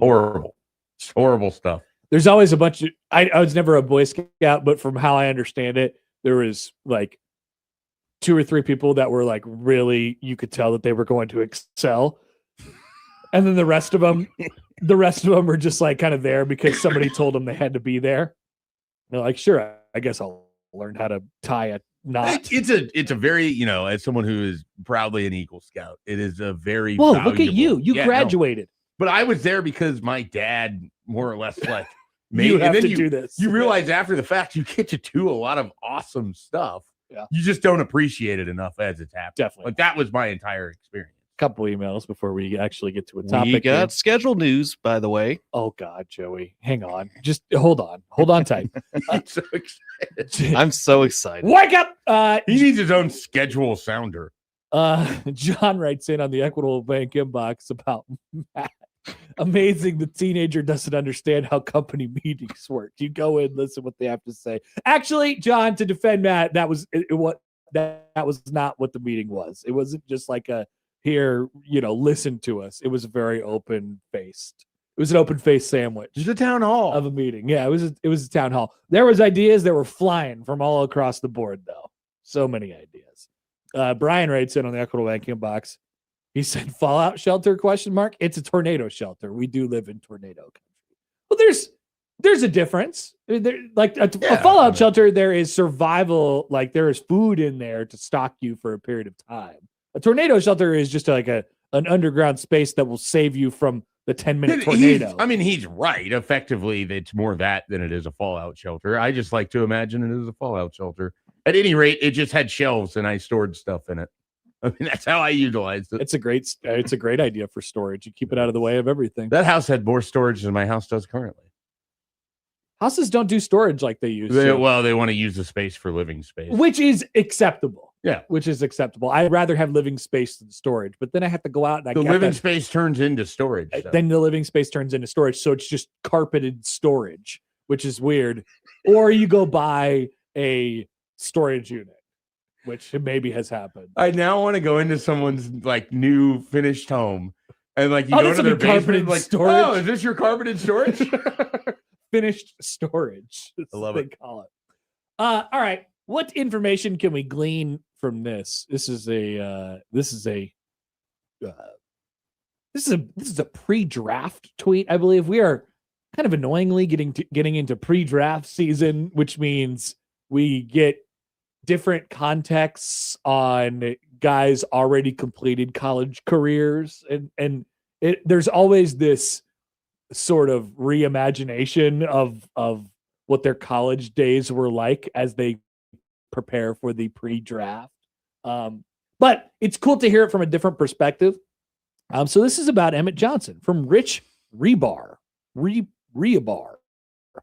on Twitter. He says Emmett Johnson was hit at or behind the line on a class low 33.9% of his runs this season. Do you believe that? For how maligned the offensive line was. Sure. This past year, Emmett Johnson was hit at or behind the line of scrimmage on a class low, lower than any other running back in the draft class, 34% of his runs. This just works against the idea of how bad they were in 1 yardage situations. It feels wrong. It feels wrong. Right. Because I feel like the second stat makes more sense that he gave, which is this.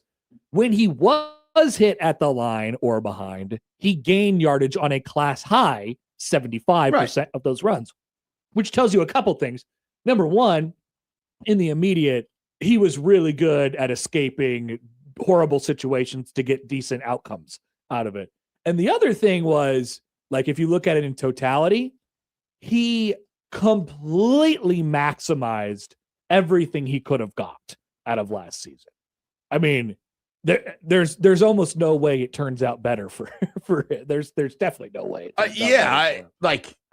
He was not hit very often behind the line of scrimmage, and allegedly, and when he made positives out of it, and he got a few explosive runs and was pretty consistently like a 3-yard, 4-yard guy. Which my brain tells me the second part of this fits with how I remember the season. Agreed. The first part of it, I'm having a really tough time, but I'm also having a tough time. Like, they didn't have a lot of like negative yard runs when you think about it in that sense. No, because I think that was him. Yeah, he didn't. But then it's also like, is it because of that second part of it where he was very good at avoiding going down on the I first think so. tackle? That's my recollection of the season.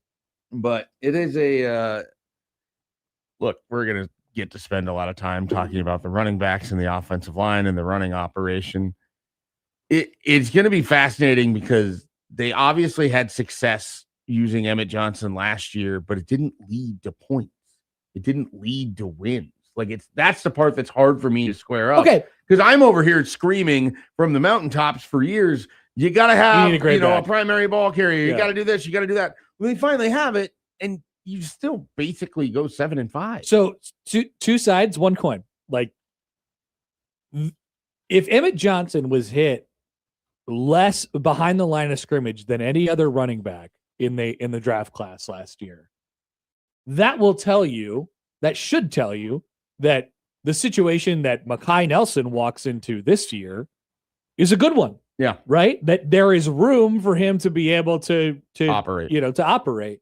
Now, at the same time, we have a litany of stats that show you Emmett Johnson did a lot of this stuff on his own. And it was Emmett Johnson, right? So the follow-up tweet from Rich was this. He said he was the Nebraska offense in 2025. 72% of his team rushes, first amongst running backs in this draft. 76% of rush yards for his team. 17.7% of his team's receptions, which is second. 12.7% of the team's receiving yards, which was second. Second, you believe that he was second in receiving yard share on the team? I don't understand how is that scored, because he wasn't second in total receiving yards. Yeah, I don't know. So there's something about that doesn't add up, unless maybe he was second in. So he was yards? No. I'm sorry. He was second in the class of receiving yard share for his team. He caught a lot of passes. I apologize. I explained that wrong. And then 37.8% of what's YFS? Yards for what? I don't know. And then 38.5% of team touchdowns, which was second in the class. So he's either first or second in yards from scrimmage. Thank you. Apologies. I can hear Michael Severe just screaming at us right now. I heard it in my head, which is how I got there. Yards from scrimmage. Amazingly, no text so far. He might be behind on the stream. So, I mean, there's a lot of information there. First of all, the main takeaway is how and I don't know what it is. Maybe we're just in like, I mean, I think the offensive line is going to be okay. I think they were last year, especially when they really found the quote unquote identity of just giving it to Emmett Johnson on most plays at the end of last year. Now, at the same time, the next person, Mekhi Nelson or whatever, like you just can't expect them to be Emmett Johnson. But there's a jumping off point there that I think is solid. I don't think they're going to get. I mean, they're not going to get no production from their running backs this year. One guy last year that it's just really difficult to square it up. There's a wide gap. Well, and then there's also, even if you get X amount of production out of what for Mosey and Nelson to make up what Emmett Johnson did, the bigger thing is, can you be better when the field gets small? Can you be better in the red zone? Can you be better when you are starting the game against Michigan and Penn State? And I'm sure they had this against USC and whoever else. And you have that drive and it now gets to 3rd and 1, 4th and 1. And you don't have Heinrich Harburg to put with the tush push out there anymore. So you can run actual offensive plays instead of whatever that was. Can you be better in those situations? Does the offensive line inherently make you better in those situations? You have a running back, Sam, we're going to have on here at 10:30. And he talked about this last week. Like Dante Dowdell was not amazing. But what Dante Dowdell was difficult to stop in a short yardage situation other than if you're Ohio State. That's the only game I can think of where a team actually stopped him multiple times when he needed that 1.5, 2 yards or 1 yard. And I just don't think Quentin Ives is that. And so you don't have, and maybe you don't need it. Maybe one of Mosey or Nelson is effective enough between the tackles, or the line is good enough that you're able to move people and just get it that way. Or Calandria is good enough that you can utilize him in a sneak or a scramble or in ways that you couldn't, with Dylan Raiola. I mean, the amount of time. I mean, there's definitely going to be a replacement there. Yeah. I mean, Well, I think when I think of the red zone, and I think of so many times where it's just like, if you had the ability, and this is what I thought TJ Lateef would give them, that's a different conversation. You have the ability on those zone reads to keep it. I mean, teams were not even remotely expecting Dylan Raiola to hold the ball and run it in. And the fact that he could never really do it, and then when it was called and he ran so skittishly or, cautiously, whatever you want to call it, that opens up a whole window of opportunity for Calandria. Yeah. So we're asking, can Nebraska have an effective run game without Emmett Johnson? And, once again, he ran for 1,451 yards last year. He carried the ball 251 times out of 437 total team carries. And that was 46 of them from Dylan. And how many of those were sacks? Like more than 20? Well, and that doesn't even account for that includes the bowl game where they ran the ball quite a bit too, right? For total team carries. Yeah. Right. Yeah. So you only played in 12 of your games. That's true. Yeah. I kind of forgot about so that point percentage. as well. What I'm trying to say is that percentage is even bigger when you take out the bowl game. So what's the right spread for it then? If it all goes well and if it looks how you want it to look, is one running back a couple hundred yards above the next running back? Let's just assume that it's Nelson and Ives, or Nelson and Mosey. Yeah, Nelson and Mosey you'd go with? I would say it's Nelson and Mosey. The thing is, I don't know that either one of them would get to 1,000 on their own, but can combine. Absolutely not. Combined, can they get to where Emmett Johnson was, which was nearly 1,500 yards, 1,451? I mean, I'm dubious. That feels like a stretch. I'm dubious. So then if you add up all three, can they get to that? And maybe. And even then I'm not that overwhelmingly, because what you're talking about is like someone needs 800 and someone needs 600 yards, and those are just not numbers I'm expecting. No, I'm thinking like just loosely operating. So Calandria, by the way, last year at UNLV ran for 650 yards, 649. So I don't think it's going to be quite that for him this year, but can we write him down for 400?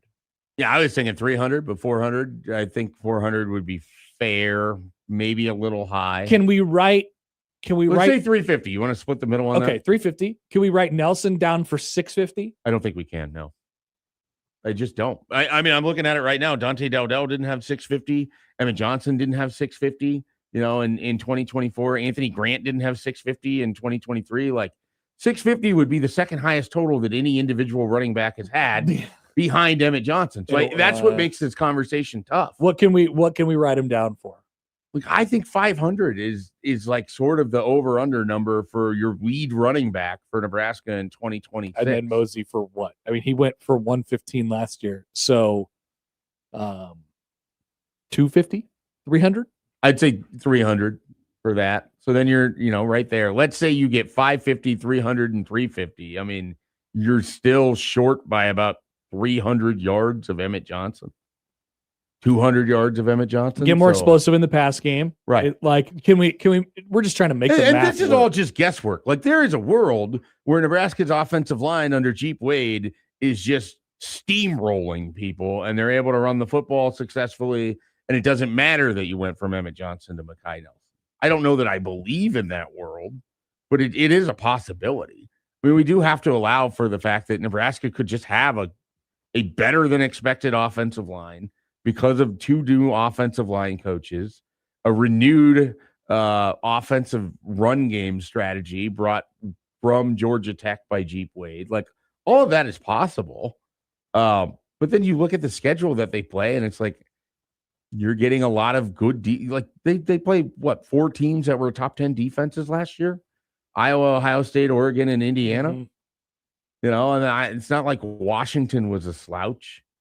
You do get Illinois and Michigan State, and they weren't great defensively. Yeah, that's sort of what Dila said before. I just, like as we didn't think a whole lot of Emmett last year. I certainly, I was thinking that he could be 1,000-yard rusher last year. Yeah, I was excited about his possibility to be 1,000-yard rusher. In no world did I think he was going to be an All-American and run for 1,500. I never thought he'd be an All-American. I did think he was going to be the best offensive player on Nebraska.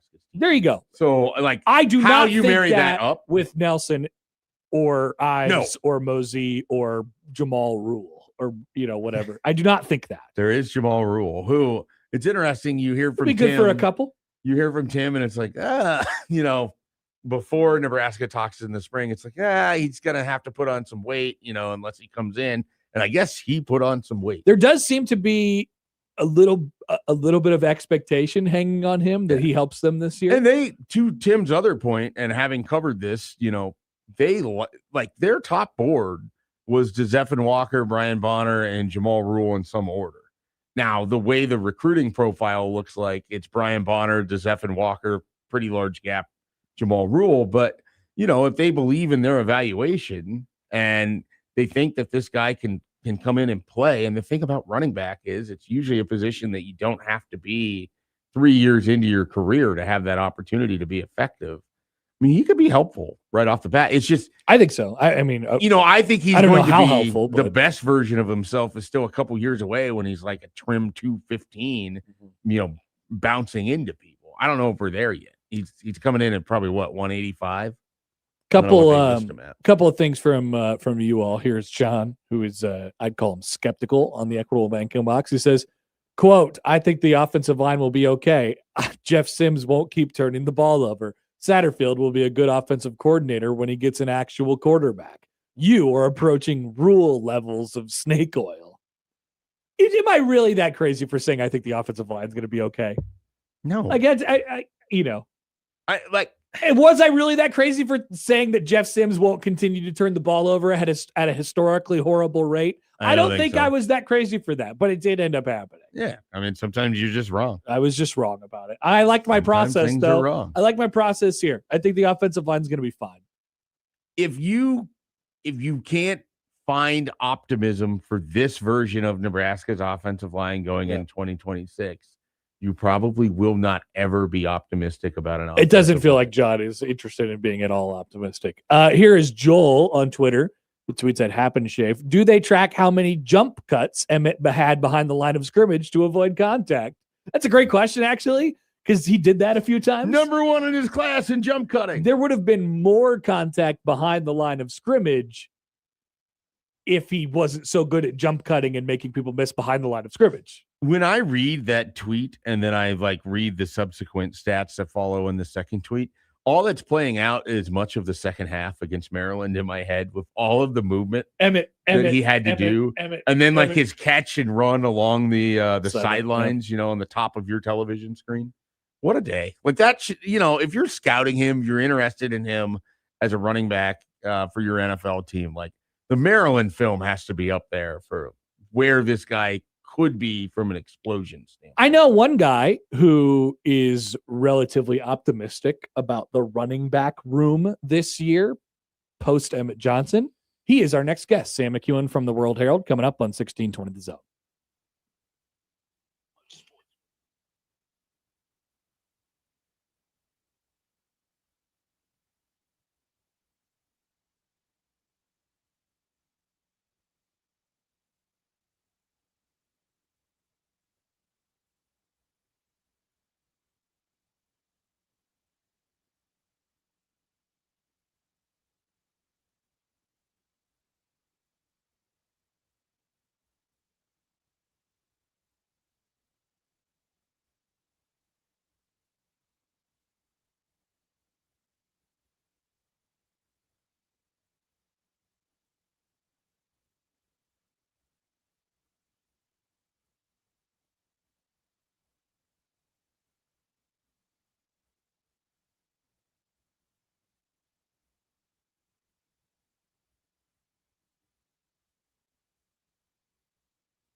Many contests going on right now at 1620thezone.com. Tickets to many, many, many concerts, including but not limited to Journey, the Black Keys, Young the Giant, Chris Stapleton, and more. Just head to our website right now, 1620thezone.com, to enter in to win. We're joined now on the Prairie Flower Casino Zone hotline by our good friend, Sam McEwen from the Omaha World Herald. Sam, good morning. How are you? Hey, I'm good. How are you guys? Excellent. You sick? Are you under the weather? I'm not. I think I'm not on my headphones.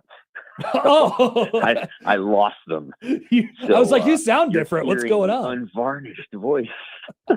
I was just worried that you had caught the Nebraska ball never-ending sickness, no. which I was worried about. I've caught the I lost my headphones again bug, which I do great. all the time. My daughter, unfortunately, has inherited this trait, but her headphones are more expensive than mine, so it's a more costly mistake when she makes them. And then she, continues to just recycle through new ones every single time. Yes. I'm sure You guys have that to look forward to. later in Yay. life. very That's much good. so. Lose There's crap, more and then you have expenses to coming. replace it. I thought it was over. Yeah, I thought it went downhill. No. When there's a period of time where it's just like, I'm telling you, your kids are like awesome. It's like when they're in about 4th, 5th, 6th grade, and then it gets a little tougher in middle school, and then in high school they're great, but like they lose stuff all the time. And they're like, Can I get this back after I lost it? They don't have any money. Like, okay, they have like a job, but it's not like, can I have this back again? Like, I don't know. I destroyed it, or, I left it in my car and it melted. Can I have more? Can I have this now again? Like, and you always have to make that choice about whether you're going to, like, no, this is a lesson. You're not going to get it back. That's right. Or, okay, well, I guess I'll give you that. So you have that to look forward to. And that usually hits right around the, those, I don't know, 7th, 8th grade. That's when that stuff starts kicking in again. The golden years are like from like 6 to 10. They're just like, they're nice and they want to be around you all the time and they're helpful. Can I help with the leaves? But then they get into that teenage area and it's just not quite the same anymore. Are you the parent or is your wife the parent that they go to for financial requests like that? Because from what I understand about being a child myself, like there's a specific parent that you would go to for these It kind sorts of depends on what the request is. I think it probably depends. So if with my daughter, it could be, there could be things that like you would get from Sephora or Claire's that I'm not getting those requests, like I spilled this all over and I don't have any more. So I don't get that request. I get the request of like, tech. So I get the tech request because all the stuff's under my name. Yeah, you fall under the purview of headphones. Or vehicle request. I get vehicle. Like I get the vehicle requests. Those are fun. Those are big ones. Mm-hmm. So I think there's categorizations of things that seem to fall to the father. Tech, vehicle, not clothing. So I don't know. That's the way it works in our household. I don't know how it works. Maybe in some households it's always dad or it's always mom, but we seem to have categories. Oh yeah, they definitely know how to read the room. That's for sure. Yeah. Give themselves the best opportunity. Do you think that Matt Rule is looking at Emmett Johnson, the last year's version of Emmett Johnson, and saying, I lost that and I want that back? Or do you think he's excited to get a new running back, some new tech? I think he's willing to trust Holgerson a little bit on that topic at hand, and I think they would probably prefer a system that wasn't so dependent on the skill set of one player to be as good as Emmett often was. And so, I think they would love the idea of being able to rotate backs that maybe don't have the exact same skill sets because they're able to do a little bit more. What Emmett was able to do really well, and I think Holgerson, said it in like a sentence or two on Thursday, was they could run inside zone, and so Emmett's really good at sort of picking and sliding and getting into holes, and making a guy miss and then making a play, and then duo, which is kind of a they double team a guy, and then Emmett Emmett gets downhill really quickly, and he's able to make one move and make a guy miss. So, I think they relied a lot on Emmett's skill set in that run game. I think they would love to get to a point where the run game is more diverse. They're using Calandria or PJ Latif a little bit more often in a, like, we're going to run the quarterback kind of thing, 3 or 4 times a game. And then I think they want their pass game to be better. I think they want their pass game to be way better. I think they want to get a downfield passing game.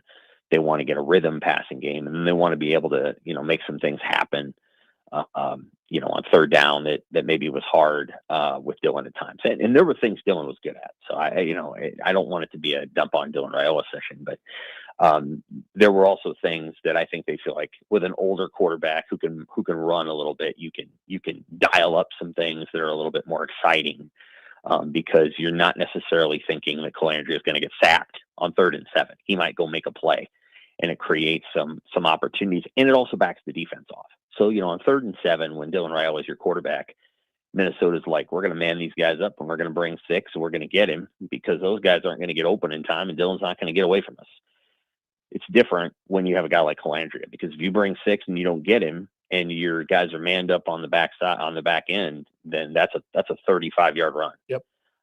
So that's the difference. Is I think they feel like they're going to be able to push off the defense a little bit. But the question was about running backs. I mean, I thought Dana laid it out really well. They actually like things about Mekhi Nelson that probably aren't true of Emmett. I think Isaiah Mosey is a player that they have a plan for. And then Quentin Ives, I think he laid it out really well. I think they needed to see Ives do something in December. They feel like they saw it. I do think the jury's still out because he needs to stay healthy, and then he needs to be able to complete that job against Big Ten teams. And we will see if he can do it. What did you make of just Dana's sort of media appearance as a whole? I mean, we heard him sort of say in his own words he didn't learn much from last year. He doesn't know what the offense is going to look like. It's kind of an interesting sort of media appearance all the way around for a guy that I think is going to be under a microscope the entirety of 2026. Yep, I think it's true. I think he's borrowing a little bit of the frustration that I think the head coach isn't going to express, but feels over some of the things that happened in the last month and a half of the season. They tried to rebuild that offense to give things that, to rebuild it toward Emmett and to give things to Dylan that Dylan could be good at. And then Dylan gets hurt. Then they have to pivot. And then late in the season, things just didn't add up. I mean, let's just be honest. Against Penn State and Iowa and Utah, I'd say the offense has had about 6 total good drives in those Feels games. kind. Yeah, if you over the course of 3 games, about 6 good drives. And so I think they're ready to go back to work and do some other things and try some other things. And so I think he's a little bit churlish because it's possible that people over there just feel like, hey, you know what? That injury changed everything. It was going downhill at the end of the season because of X, Y, and Z, and this is a new group. But yeah, Holgerson's going to be under the microscope totally. They really had 3 or 4 different offenses last year. The version of the offense I like the most was the one against Maryland, and then they go and try that against Minnesota, and people can't get open, and they can't protect Dylan, and Dylan doesn't get rid of the ball. And so I thought they went into that Minnesota game saying, all right, we're going to try to roll with this. We're going to try to run. We're going to try to get behind the defense. We're going to try to open things up and make teams pay for X, Y, and Z. And that didn't work. And I think that was, then they had to go back to the drawing board again, et cetera, et cetera. So I think they feel better with the quarterback that they have now, whether it's Latif or Calandria, and it's going to be Calandria. I think they feel better about what they've got. And I think they're prepared to have an offense that looks more like what Holgerson was doing at West Virginia, which is diverse. Like, they can do anything. They ran a lot of different kinds of stuff at West Virginia. They did not run a small package of air raid plays. They ran a lot. And I think that's what Holgerson wants to do, is run a lot. And he's got a senior quarterback who I think knows how to run an offense and probably will try to run a lot. Sam, we'll hear more about this today when Brett Maher, new special teams coordinator, Brett Maher, speaks. What do you think about the process of how they got to where they got to in the wake of the whole, the Eckler drama, bringing in, elevating Maher to be the face of it, kind of the special teams coordinator, and then pairing him along with Humphrey, who came along with Eckler. Like, it'll be interesting to hear sort of what the roles in the splitting of roles sort of looks like in that newly shaped special teams sort of room. No question. I think the personalities are going to be probably the biggest difference. I don't know exactly what Humphrey is, but I don't think he's, got all the Eckler juice. And then Maher is a pretty buttoned up guy. And I don't mean that in a bad way. I think people will be like, yeah, he actually seems kind of like the coach, and he is a coach. I think people will respond well to what he has to say. I think he'll be pretty buttoned up today, and but he knows his stuff. And I think his job is to work with the kickers and the punters, and to probably understand protection scheme, on a fairly good way. And then I think Humphrey's job is to get really, really good at cover, kickoff cover, kickoff return, punt return, and maybe punt cover. But I think they're going to spend a lot of time on punt return, because that was Eckler's specialty, and there may not be anybody in the country better at that than he was. And then they've got to figure out a kickoff return strategy that's more effective than what they landed on, which is, double down and whatever. The kickoff return didn't go that well after Kenneth Williams got banged up. So, and he's not here this year. So, I think they're going to have to figure those things out, and that'll be sort of the split. But I really enjoyed talking to Maher when he was a player at Nebraska, but I would describe him as, in sort of the Alex Henry vein of personality. Yeah. And that's a good thing. Like, I want a guy that has that kind of mindset as a kicker and a punter. And I think that will be good to transport to the kickers and punters that Nebraska has now. If you remove kind of Rob Arich out of the conversation and you focus kind of only on defense, which of the new assistants do you think is the most important that Nebraska has brought in here to help out with their defensive transition? Oh, defensively. I think the defensive line coach, those two guys together. If you're just talking about all the new assistants, I'd say Pete Wade, but if you're just talking just defense, just defense, I would go with Corey Brown. I think that would probably be where I would go. And then Roy Manning, those two guys working together. I think they've got to coach that group up. Orich gave a great answer on Thursday about pass rushing. And it was, lost in other things, but he said, we've got to find a way to give these guys some schematics that get them free. And I think that's right. So he mentioned that. But then he said, then we've got to give these guys the tools to win at what amounts to the top of the pass rush. It's top of the route on offense, the top of the pass rush on defense. And it was a great answer. I was like, I can see why players would have confidence in you, because you say it in a pretty matter-of-fact way, but you say it in a way that makes them think you're going to give them that. And so I think that's what those guys got to do. I think they've got to find a way to teach it and to develop it in the players on hand. And they added 2 sort of fire hydrant defensive tackles, and they added a really prototypically sized pass rusher who has been at so many programs that it's hard to know exactly how productive he can be. And then they brought back some pretty good pieces. I don't know that any of them are elite, but they're pretty good. Now the job is to try to make one of those guys elite.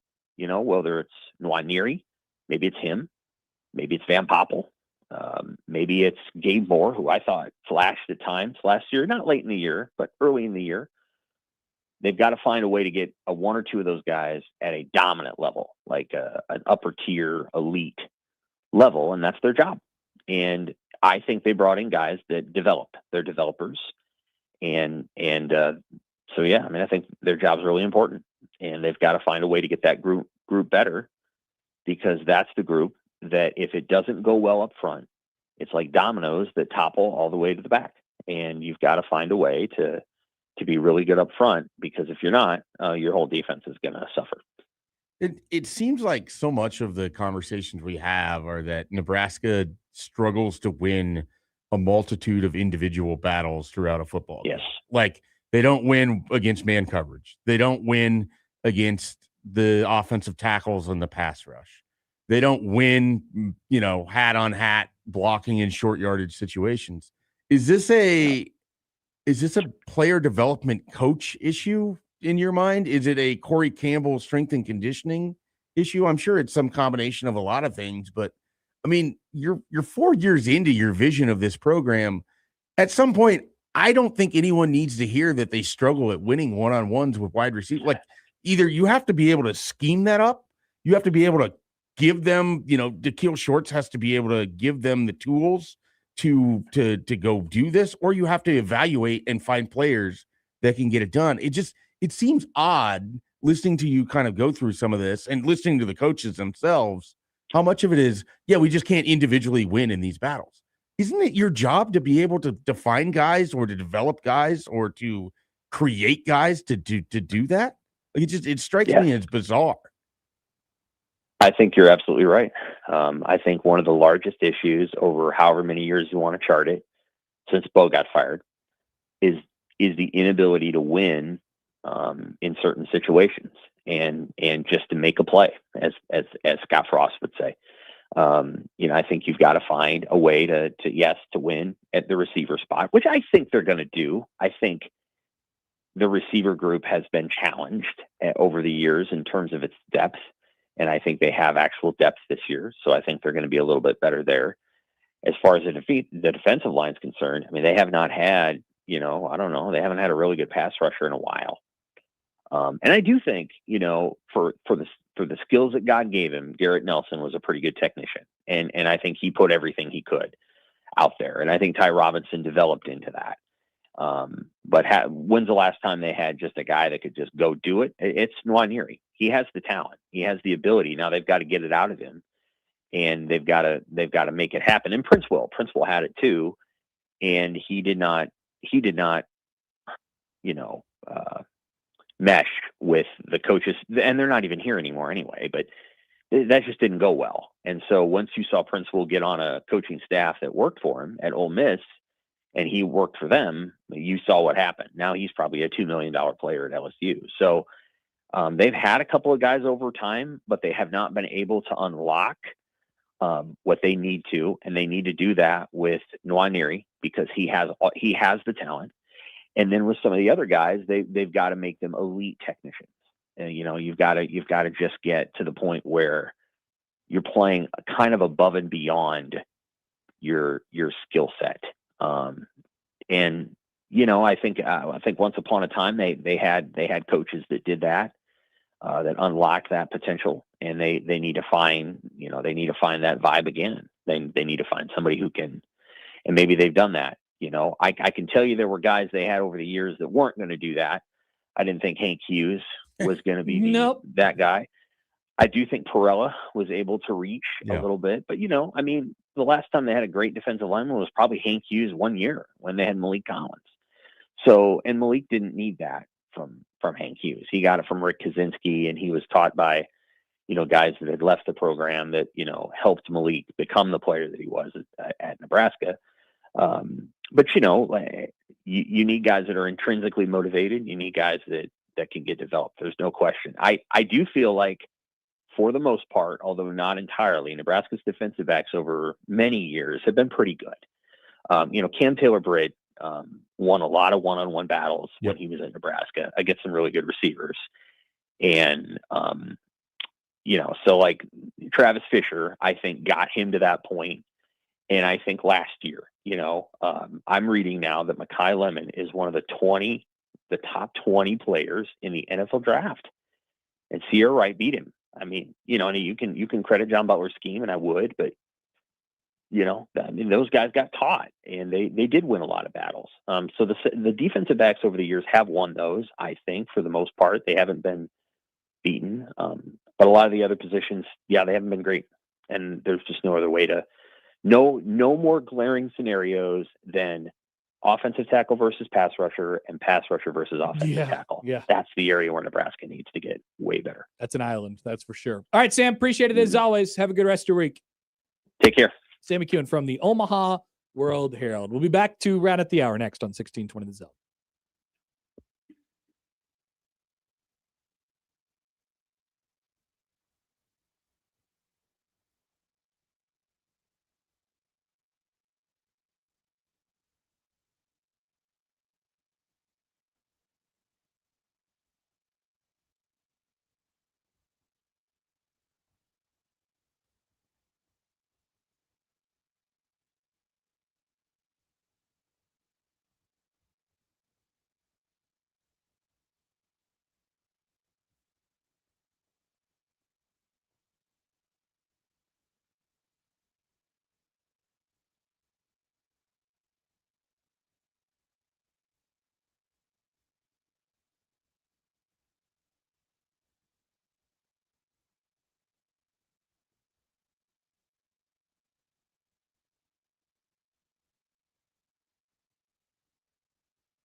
I was just reading Schaefer, the potential Facebook AI story of the day. I do think that's a thing we should do. I think so. There's enough out there. Yeah. There's Almost we as wouldn't like have done that story, but there's enough out there. Almost as a service for the people that I still see that like and share these things and just cannot seem to understand that they are not real. And it takes no effort whatsoever to determine that they are. None. You don't. The first thing that you do doesn't have to be text all your friends that you saw this on Facebook. Can you believe that Matt Rule donated all this money? If you think in the back of your head, like, hey, that doesn't seem right, it's probably not right. Yeah. It's probably not right.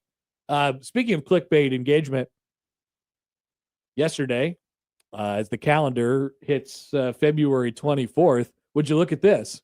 A tweet from Field of 68 caused a stir amongst people yesterday. Here's what it says. I'll read it to you, Schaefer.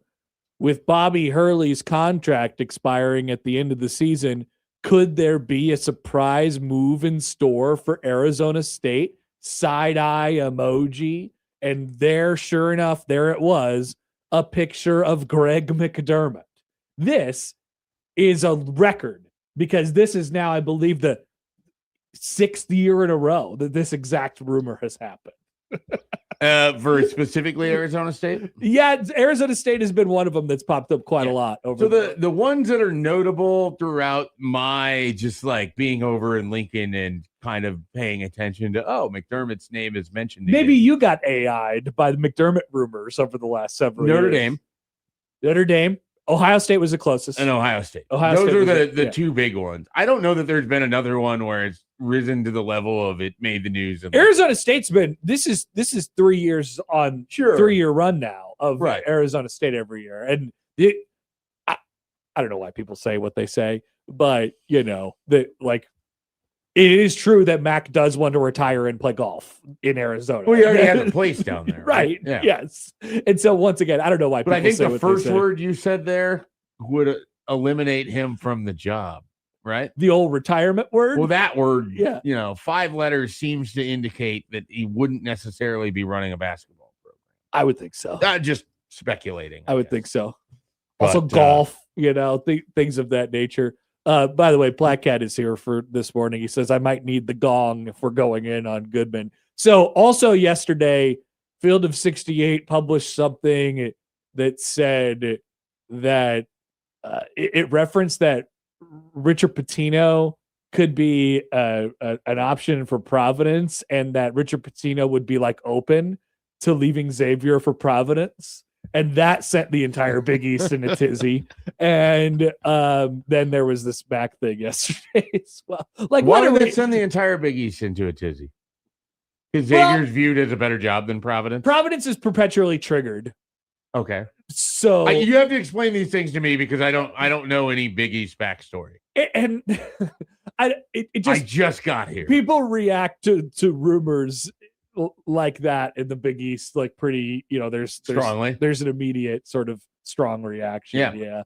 The East Coast fan bases are always mad and always think they're like way better jobs than they are. Like with the exception of UConn, who's obviously an awesome job. But I would. They all have an outsized view of themselves. It's very interesting. Just me, in knowing absolutely very little about anything, it would seem that Xavier is a better job than Providence. I think Providence is possibly Providence might be the worst job in the Big East. Providence might be the worst job in the Big East. That's a statement. Seton Hall is probably worse. Which is notable because both of those teams have achieved more than other teams in the Big East. Yes. That would be conceivably better jobs. DePaul, I think there's upward mobility. You would mention DePaul. Sure. Like, I think there's some upward mobility there. You could win. I think there's a very hard ceiling, though. Like, maybe. I don't know. It's similar to what we see with Northwestern. Like, you might do well there, but I don't think you're going to do much better than, a 22-win season every 3 years. Yeah, I mean, they're not going to be like a power. And DePaul has to even get to that point. They're not going to be like a power or anything like that. But I'm saying like Providence has exceeded that. Providence, I'm just going off of Now, how granted, I that- perceive how much of that is Ed Cooley, and then what life is like without Ed Cooley. I think there's lack of money Okay. that exists there. So if UConn's the best job in the Big East, and I know this isn't what you want to talk about. But I mean, I'd love to talk about it. if UConn's the best job in the Big East and Providence is the worst job in the Seton Hall. Seton Hall is almost for sure. So let's say Seton Hall and Providence. Seton Hall, Providence, DePaul, like that's some version of the final of the last three. What are the 2, 3, and 4 of the Big East for jobs? In some order, Marquette. Oh, okay. St. John's, Creighton. Am I missing anybody? It's not Butler. It's not. It's Xavier is probably on the next rung. Would be my guess. That Creighton would be higher than St. John's. It probably once again in no order. Right? Just those three are kind of same plane for me. Marquette, Creighton, St. John's. Yeah. Is that fair? I think there's and partly because of the stability of the last two coaches that Creighton has had, I think there's a very compelling case that they would be the second best job in that conference. Georgetown, Plaquette says Georgetown, they've just been idiots this entire time, Yeah, well, that gets to the Georgetown. I feel like you just put them 5. Like just they're smack sit them in right the middle. there. They're in their own. If you're tiering this out, Put them with Xavier. They're in their own tier, maybe. Yeah, it's just like I don't know what's going to happen here, but let's just put them in the middle to be safe. All right. Well, this interests me. Sindelar writes in, can we all laugh at Xavier for firing Travis Steele to hire Sean Miller, who famously left Xavier once, who left again, and now Steele is the darling of college basketball while Pitino looks to leave? Yeah, it is funny. It is funny. We love coaching rumors around this time of year, that's for sure. We forgot about Villanova. Villanova's on the same plane as the Creighton Marquette. Oh, we did forget about that's the Creighton Marquette St. John's tier. Villanova has to be 2 then. Yeah. Yes. Because they've won multiple national titles. Sure. Put them by themselves above Creighton, St. John's, and Marquette. Yeah. Okay. I'm good with that. Okay. Sorry, Villanova. We won't forget about you again. Big East tier rankings from Mike Schaefer. Back after this on 1620 The Zone.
right, we got basketball tonight, both Omaha and Lincoln. In Lincoln, if you're not able to go to the game, which if you don't have tickets now, you're SOL because it is sold out at Pinnacle Bank Arena. 6 o'clock tip-off tonight.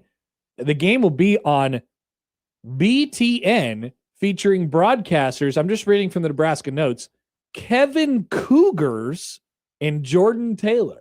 Who is new broadcaster Kevin Cougars? Oh, no, I've never heard of him. Is this Kevin Cougars? I'm excited to see him on the call, though. I'll be right across from center court tonight. Whoa. Great. Who do you know? I have access to these tickets like 1 or 2 games a year. Wow. This was Center court what? Center court how high? Treatment Like for Schaefer. 3 rows behind the student section. Whoa. They're like primo seats. That is pretty Are you going to make pretty sure they good. don't throw the beer onto the court? That's right. I will Be sure to police I will the be rowdy patrolling people. the people Good job. and telling them no throwing. You will be performing a citizen's arrest tonight when they try to Absolutely. hit Buzz Williams with a I'm pillow. gonna get a bunch of zip ties and have them with me so I can help march them out. Did you see at the last game they had the popcorn kid? Yeah, Maybe you could be the popcorn kid. I don't want to tonight. be. That was gross. It was gross. There's a real discussion happening amongst parents of like, oh man, Yeah. we wouldn't let our You have kid to do clean that kid up. Yeah, that was not great. Anyway, Kevin Cougars. And I don't know who Jordan Taylor is. I'm sorry. He called a game last night as well, so he's a busy man. And then so they split up Cougars and Ba, and they were doing Westwood 1 for the KU game Monday. And now one of them's in Omaha and one of them's in Lincoln tonight. And Nick is with Paul Burmeister, our dear friend. Good morning, Paul. Paul, Iowa. Welcome Iowa. back. Michigan for 3. Yeah. Take it easy. You're killing everybody. You're killing everybody. Sorry. All right. I don't see Nick Stauskas on the schedule, in case you're wondering. I haven't Shafe. seen Nick since that fateful night. Yeah, he's only done one game since that night, and that was on like February 1st. Interesting. Yeah, it was the one that he was scheduled for that week, and then we haven't. Maybe his career's over. Maybe he's just done, I or heard they he sent was- him to broadcasting school. Well, he was like, wasn't he like, I looked through his Twitter, he was like super into, like, he was kind of like a crypto bro. Like maybe he, took a couple L's there or something. I'm not sure. Maybe just like the Nebraska Michigan game, he got into crypto and that went down too. Interesting. Maybe he's the cooler. Maybe he is the cooler. I mean, Nebraska's only 3-3 in the month ever since the run-in with Nick Stauskas. Stauskas shows up and the whole season comes Well, unglued. they're only playing like a top 20 team instead of a top 10 team. Top 5 team at that point. John writes in on the text line, I don't know who this Kevin Cougars is, but I sure miss hearing Calvin Kugels on the air every now and again. We should call Calvin. Should call him up. Say what's going on, Calvin. What are you up to today, Cougars? Any day. Anyway, we have a Nebraska ball topic. And it's about Braden Frager. Wow. Braden Frager. Would you asked this question as if you would have a difficult time convincing me of this. I don't know. I don't know how you would convince me out of this. Well, I didn't know like if you would say that there's somebody else that you think has maybe the bigger part of Nebraska getting back to their upside or getting back to playing at their highest Well, level. I think, the reason, so the question is this, is Braden Frager the X factor for Nebraska? And my obvious answer is yes. And why I would answer obviously yes is because I think there is the biggest variance in his game from high to low. Mhm. Like now there is a new man who has entered the arena in that conversation. And that is apparently Rick Mast, who, I mean, The problem is where you I just don't know if he is sick or has a neurovirus or has the big D. He's got, I don't know what he's got. He already going. had that. He already had that, but we've seen him play pretty poorly this year, and he needs to be a really steady figure in that lineup. So if we take that out of the equation, he is not sick rink. then yes, my obvious answer is The one that's is tough Frager. there is like that's the guy where you're like, well, at least the floor is X, and then suddenly the sinkhole, he's had a sinkhole. That's what's happened. He fell into a sinkhole. He fell into a He sinkhole. was in that truck at 67th the Pacific yesterday. Get out of the truck, Rink. Get out of the truck. We need you back on the top of the street. Yeah, I think this is easy. I mean, if Frager, I think we've long said he's such a fun fit for this team because he has the ability to sort of create. We haven't really seen that from him lately. I think he, and the message from Hoiberg was, hey, you got to play like Braden Frager again. Like you got to just go out there and be carelessly sort of confident, right? And we've seen, I think we've seen him maybe either thinking too much or having a full sort of grasp and understanding that he can be, and then that leads to him sort of getting in his own way. He's played pretty bad a few times recently, and I don't think it's an ankle injury that's hindering him or anything like that. He's not 100%, but again, like very few players are at this point in time. Like you're probably something's nagging, you're nursing something, maybe you don't have the same burst, whatever. Everybody's dealing with something. A lot of it for me with Frager is that it felt like on Saturday there was a recipe that got him back into that game because you could see where maybe the way he was shooting to start it, you could see where maybe this wasn't going to be it wasn't going to be a strong performance, but he found ways to contribute that wasn't scoring. And I think that kind of helped keep him invigorated in things. And then the scoring starts happening. And then he's very much like it. A little becomes a lot sometimes of him. And I thought his willingness to attack on the offensive glass, and again, it's Penn State. And we've commented multiple times on the quality of Penn State. And so you don't want to make too much of it. But a lot of it, it's just effort. It's being willing to go and doing and getting the offensive rebounds and physically going after the ball. And he was doing that on Saturday. And so I think that even though he wasn't scoring much in the first half, that helped set things up for when he kind of played a lot better in the second half. And so he's just one of these guys. Nebraska's offense looks better when Frager is playing, and he's effective on different levels. He's effective in the corner if you lose him and you can shoot a three from there. He's effective when he decides to go off the dribble and can get to the rim. He's effective when he's on the cuts and he has the ability to finish. That Iowa game messed me up, like I just thought that would be because obviously Nebraska's offense got stonewalled by Iowa's defense in that game because of a variety of different things. But you have to give credit to Iowa, and that's not the last time. I don't want to. That's not the last time you're going to see, a situation like that this year where Nebraska's offense gets bogged down. It's going to happen, and I just thought that would be a really good opportunity for Frager. I thought that would. I think everybody thought that this is a great Frager game, and he was bad. Right. I mean, he just wasn't good. And so that messes you up a little. That messed my brain up because I'm just imagining a scenario in the NCAA tournament where Nebraska gets, they get bogged down a little bit on offense. It's not really, the ball's not popping the way it should be. And you need someone to dig you out of that hole. And it's outside of the system. Right. And so I think Sam Hoiberg has limited opportunities to do that. Like he could take and create from time to time. He could definitely get himself to the free throw line. And then a little masked, but Frager's built that way. Yeah. And so you just there's going to be a world where they need him in the NCAA tournament. So to what you're talking about, it feels like there's two guys that had the ability or have the ability to potentially create shots or create scoring opportunities that you would have needed more of in that Iowa game, one being Frager and the other being Lawrence, who would be the third option in this sort of X factor conversation.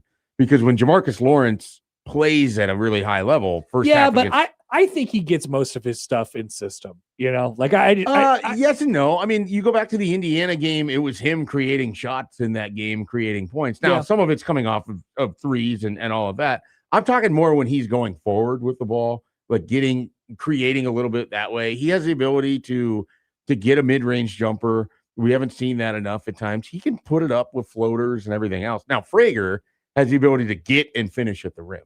And you have basically one guy like that. and sort of Sam Hoiberg has figured out how to do it in an Yeah. inexplicable manner. Yeah. But it's really Frager. And so you kind of need him to not fall in love with only shooting at times, which feels like that happens a little bit. Correct. And so if you can get him downhill, it opens up every other aspect of your offense. And so it's just like he's many so variables. critically important to all of this. I agree completely. So maybe Nebraska can get back on the right track in that regard tonight's against Maryland, featuring Kevin Cougars. Kevin Cougars and Jordan Taylor. Is that right? Jordan Taylor. Jordan Taylor. Jordan Taylor is the name. All right. We'll be back. Lauren Michelson will join us on the other side. What were we going to ask? Oh, yeah. We're going to ask her, who does KTV have covering Sinkhole today? Who's covering the Sinkhole? How are they dividing things up with 3 teams playing tonight? All right. We'll ask that and more back after this on 1620 The Zone.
All right, welcome back. Connor Happer, Mike Schaefer, Joey Colbert here in Happer and Schaefer, 1620 The Zone, 1620thezone.com. Joined now on the Prairie Flower Casino Zone hotline by Lauren Michelson from KETV. Lauren, good morning. How are you?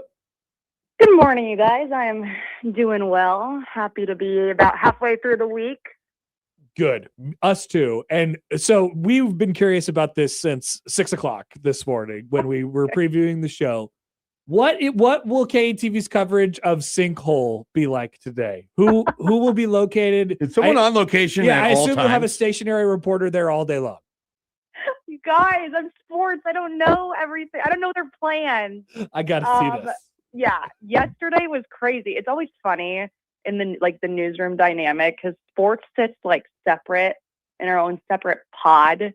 So whenever like shit hits the fan and there's breaking news and it doesn't involve us at all, we're just kind of like looking at each other and like, what's going on? So that's what happened yesterday with the sinkhole, and they had like 2 reporters on it all night. I know someone was there this morning. They're gonna follow it up today, but Andy and I are just eyeing each other like, oh, it feels so good to have the news not be centered around sports and we can just kind of do our own thing and not be bothered. I know. So. I mean, I want to know. I want to see the coverage. I just flipped it over to KTV right now. It turns out, there's just J HUD. There's 920 and it's nothing right There's now. nothing going on right now, but I am looking forward to any reports. And then it's a busy day, for sports in general in your department. What's it look like tonight? I assume you guys are going to be strewn all across the state. Yeah, it's going to be busy. I think, we'll have someone at football here shortly this afternoon for availability. Not me. I thought I was going to have to pull like a 15-hour day, but I will be live this evening in our 4 and 5 for basketball, and then at 10 o'clock. So not too crazy, but yeah, when things start to cross over, you do kind of have to pick and choose what to be at. You want to be at everything, but we will be covering everything. So Do you guys do you play rock paper scissors to determine who's going to Lincoln, who's going to Creighton tonight? Like when you get head to head matchups like that a little. Yeah, it's tough. You prioritize the big storylines. So right now, the most relevant thing, or Creighton basketball's up there, of course, but Nebraska's the best story. So I'm usually wherever we can have a live presence is, where the best story is right now. So we'll have a photographer at Creighton shooting that. And then I don't know who's going to football yet, but AK and I will be kind of doing some coverage from home. So it's just, you kind of just have to, every day we send out a sports note the night of, and you kind of plan things out so everyone knows what's going on. But it's a lot of talking through things. You got to kind of be, as you guys know, on 24/7. Yeah, absolutely. So football starts up last week. Matt Rule talks and the coaches talk. You'll have someone there today for Brett Maher and Corey Brown and Roy Manning and whomever else might speak. What interests you the most about Nebraska football this spring, Lauren? What storyline or what are you sort of the most interested in when you are over there, or when you're listening to the coverage, or you're trying to put together your show for the evening? What are you kind of most clued in on for Nebraska football at this moment? Yeah, I mean, there's so much. I'm just really itching to get to talk to Anthony Calandria. At this point, it's great that we get to hear from Maher today and new coaches, but I just feel like everything's going to be running through this quarterback, and the sooner we can talk to him, the better. So until we get to do that, it's an easy answer, but that's going to be my number one. I'm just dying to see what he's like in person, but then the pieces around him, right?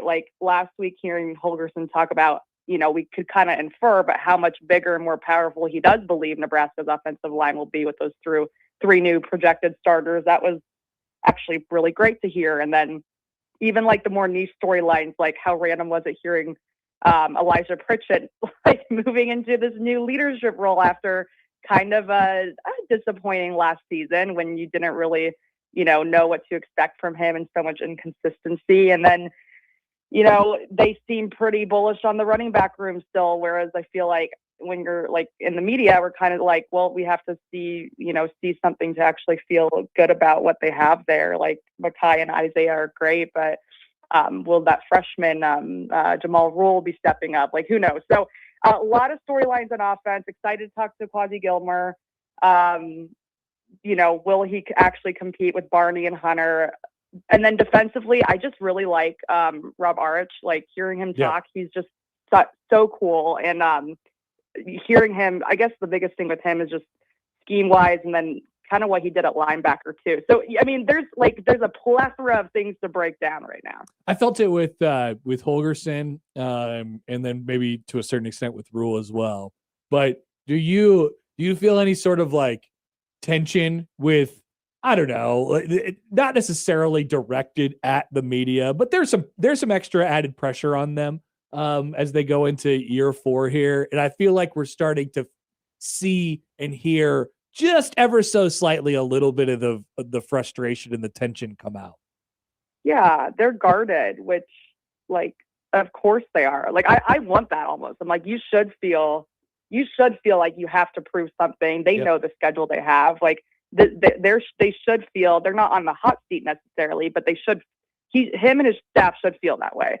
That's not players' worry, but yeah, Rule should feel a little bit more guarded this season, and I don't think it's a bad thing for him as a head coach to take a step back, not with local media, but I would like to see him maybe spending a little less time with some of these national shows and the podcasts, and it's cool stuff he's doing, but I do wonder if that was a distraction at all last season, and to just maybe focus on the football. Not saying he did not do that a little bit more this year, but like just from an outside perspective, it's not a bad thing to be a lot more internal this year with what's going on and keep it inside a little bit more.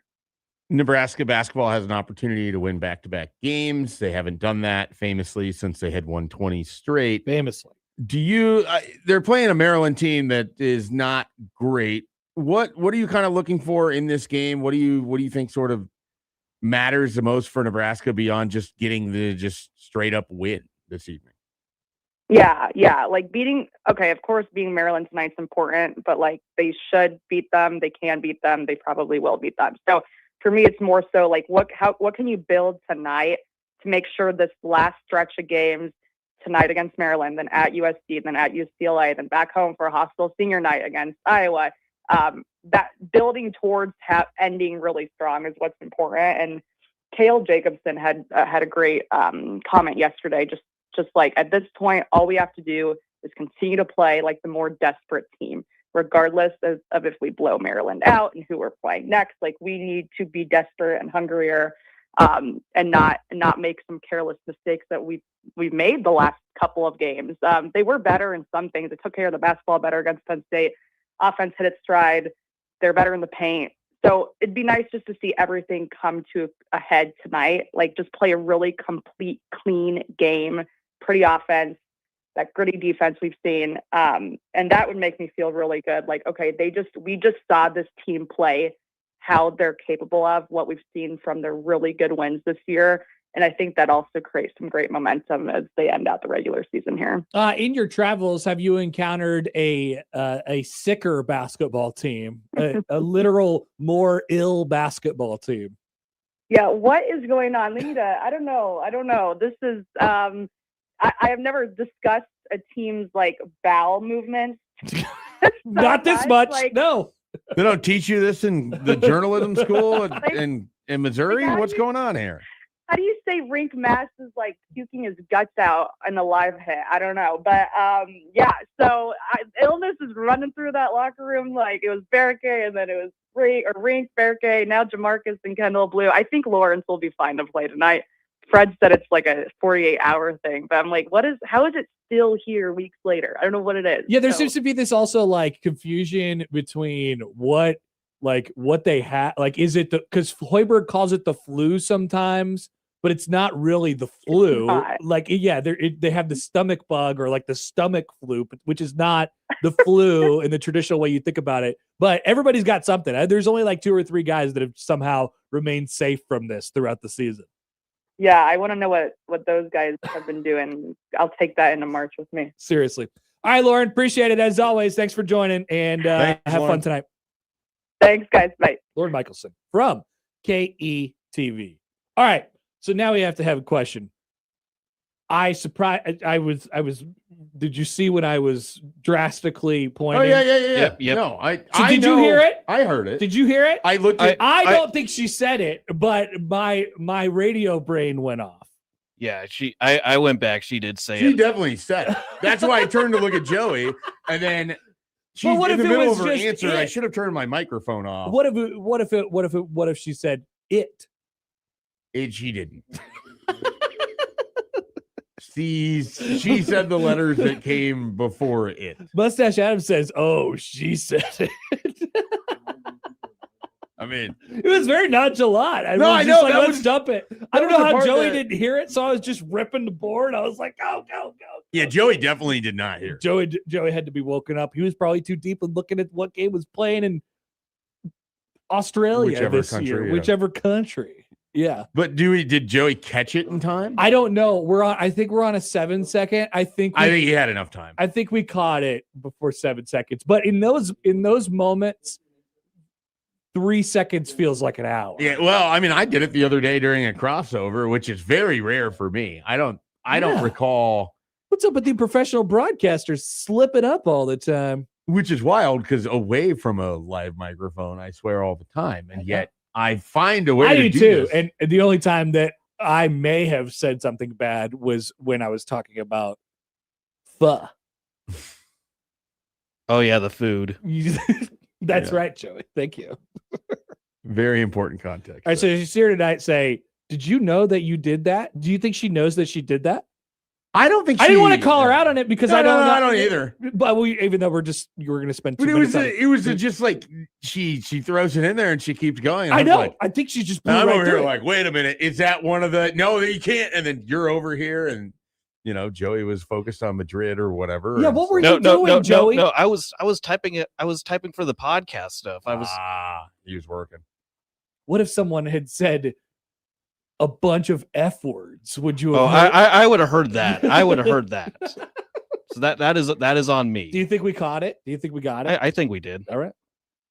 Trust your judge. Trust If not in time, then I will take the ownership. All right. We will come back and round things out here on a Wednesday on Happer and Schaefer on 1620 The Zone.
Girl Scout cookies for a year. Yeah, that's right. Girl Scout cookies for a year. I tell you what would make my day if I fell in a sinkhole yesterday and then today I won Girl Scout cookies for a year.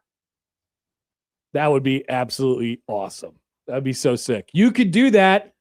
1620thezone.com right now. Brought to you by the Girl Scouts Spirit of Nebraska. So it would totally be worth falling in a sinkhole if the next day you got. If you could guarantee me now, like, I don't know. I suppose there's a lot on the table when you fall into a sinkhole, like it. But there's no assurance that you know. Are you walking? Are you in the car? Knowing what we now know about the sinkhole, like I'll fall in that sinkhole. Well, yeah, that sinkhole seems fine. They largely were probably safe. That's why we've been making fun of it the entire show. If you missed it earlier, we did this. It was the first thing we talked about today because I couldn't spend 1 second without talking about it.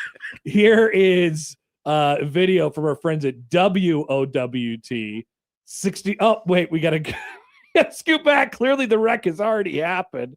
So here we go. La, la, la, la, la, la, la. Pulling up to a stoplight, 69th and Pacific. Oh, maybe I'm going to go to Nebraska Furniture Mart. It's right up the road. And maybe you are not anymore because the sinkhole opens up. The cars go in there. There's a brief moment of panic. All these other people who are going about their day, if you're watching along with this on video, are like, all right, I got to get away from this because the earth might open up. I'm not really sure what's going on here. Back up. This car's going right into it. He's like, get me out of here. And meanwhile, finally, someone, a great pedestrian, comes over to help. And people start to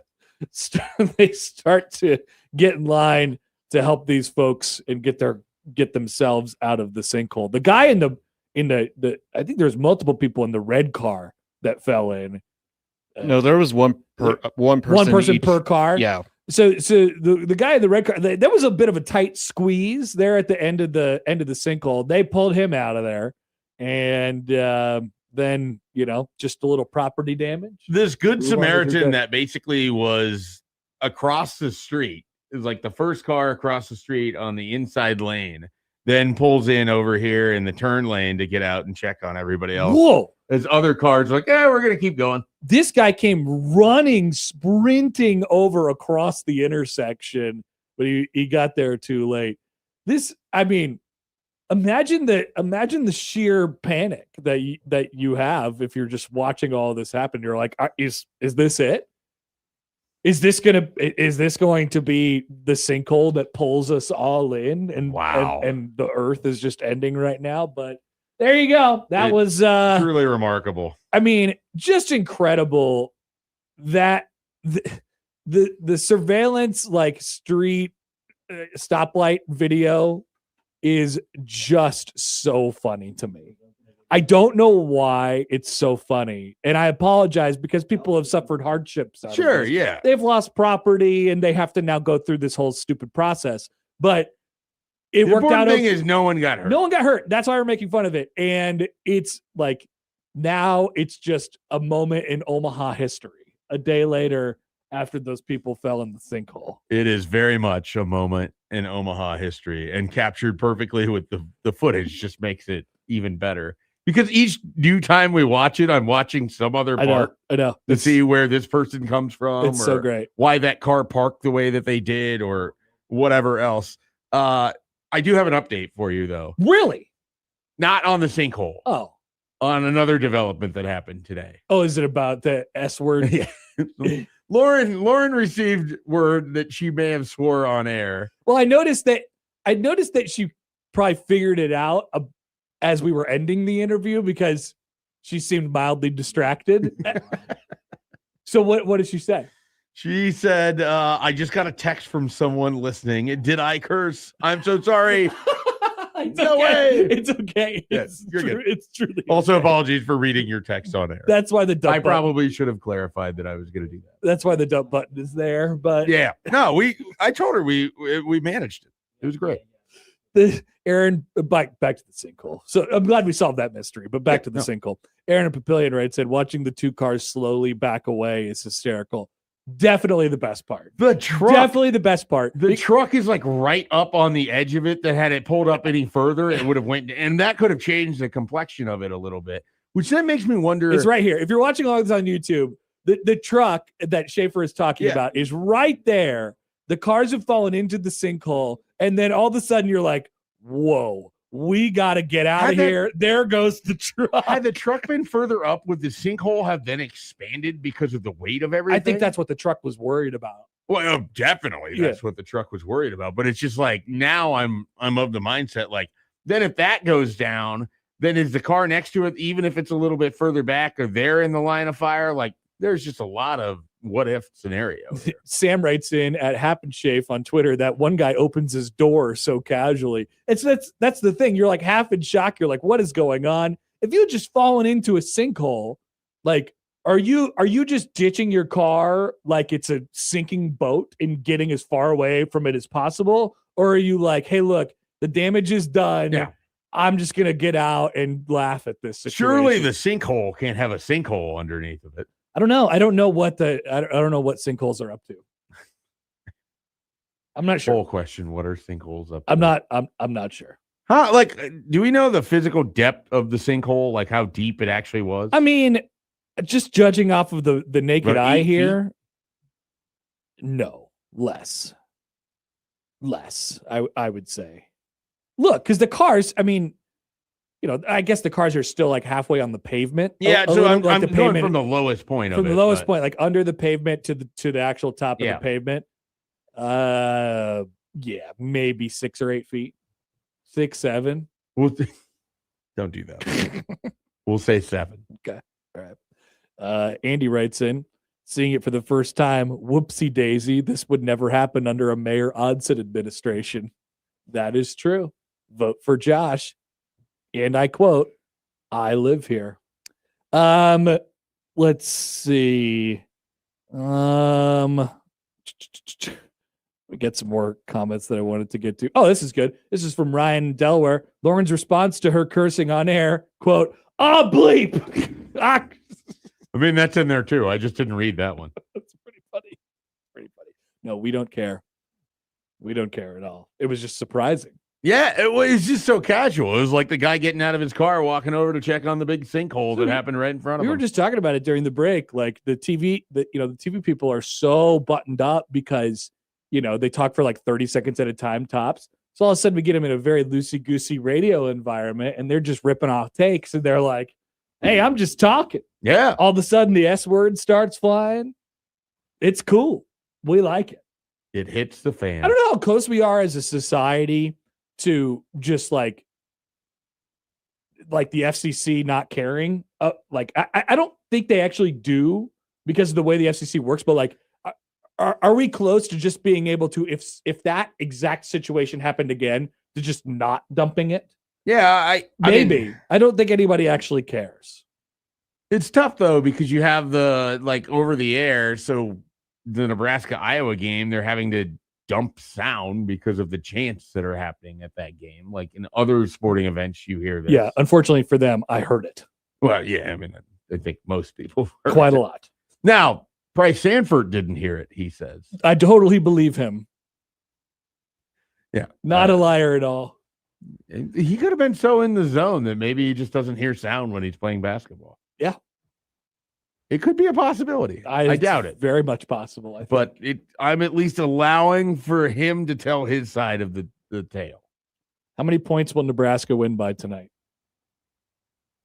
It's got to be double digits. That's the only way they win. Gotta be double digits. We'll say 14.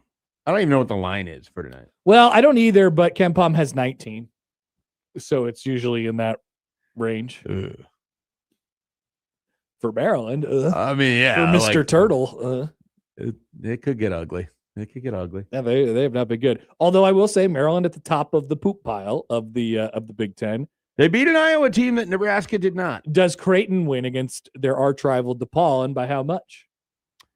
I will say that Creighton wins tonight so that Joey gets to do the 4 or 5 game in the Big East tournament. All right. Yes.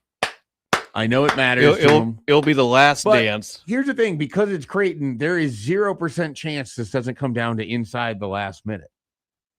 There is a what chance? Like this game, when Creighton wins it, it will be a game that's won inside the final minute by a score of less than 3. Doesn't have to be, but it's likely that it will. So I'll not take 0%, but yes. 76-74 Creighton. You think more heroics are on the Definite horizon heroic. from Yes. somebody? I think they come back regrouped and refreshed, and maybe they're able to put together a good performance tonight with a little bit of attitude. They owed DePaul one a little bit. Let's say Jays by 8. When is the last time Creighton won a home game by more than 3 points? Well, that's a good question. Probably the Marquette game. They won the Butler game by 4. Okay. That was December 30th. Okay, there you go. They won the Utah Tech game by 23. That was Still I forgot that was after Marquette. That was before Christmas. Yeah. There you go. What did I say? Jays by 8? Yeah. Yeah. I'll go Blue Jays by 2. Let's go 80 to 72. All right. 80 to 72. You can hear all the Creighton coverage tonight on 1620 The Zone with Shoot Around with Austin starting at 6. And then John will have you courtside at 7:30 for an 8 o'clock tip. Gonna love it. We'll talk to you tomorrow morning at 6 o'clock when I'll be getting home after all the traffic clears out at about midnight tonight. That will do it for us here today. If you missed anything, 1620thezone.com is where you can find it. The Crossover is coming up next.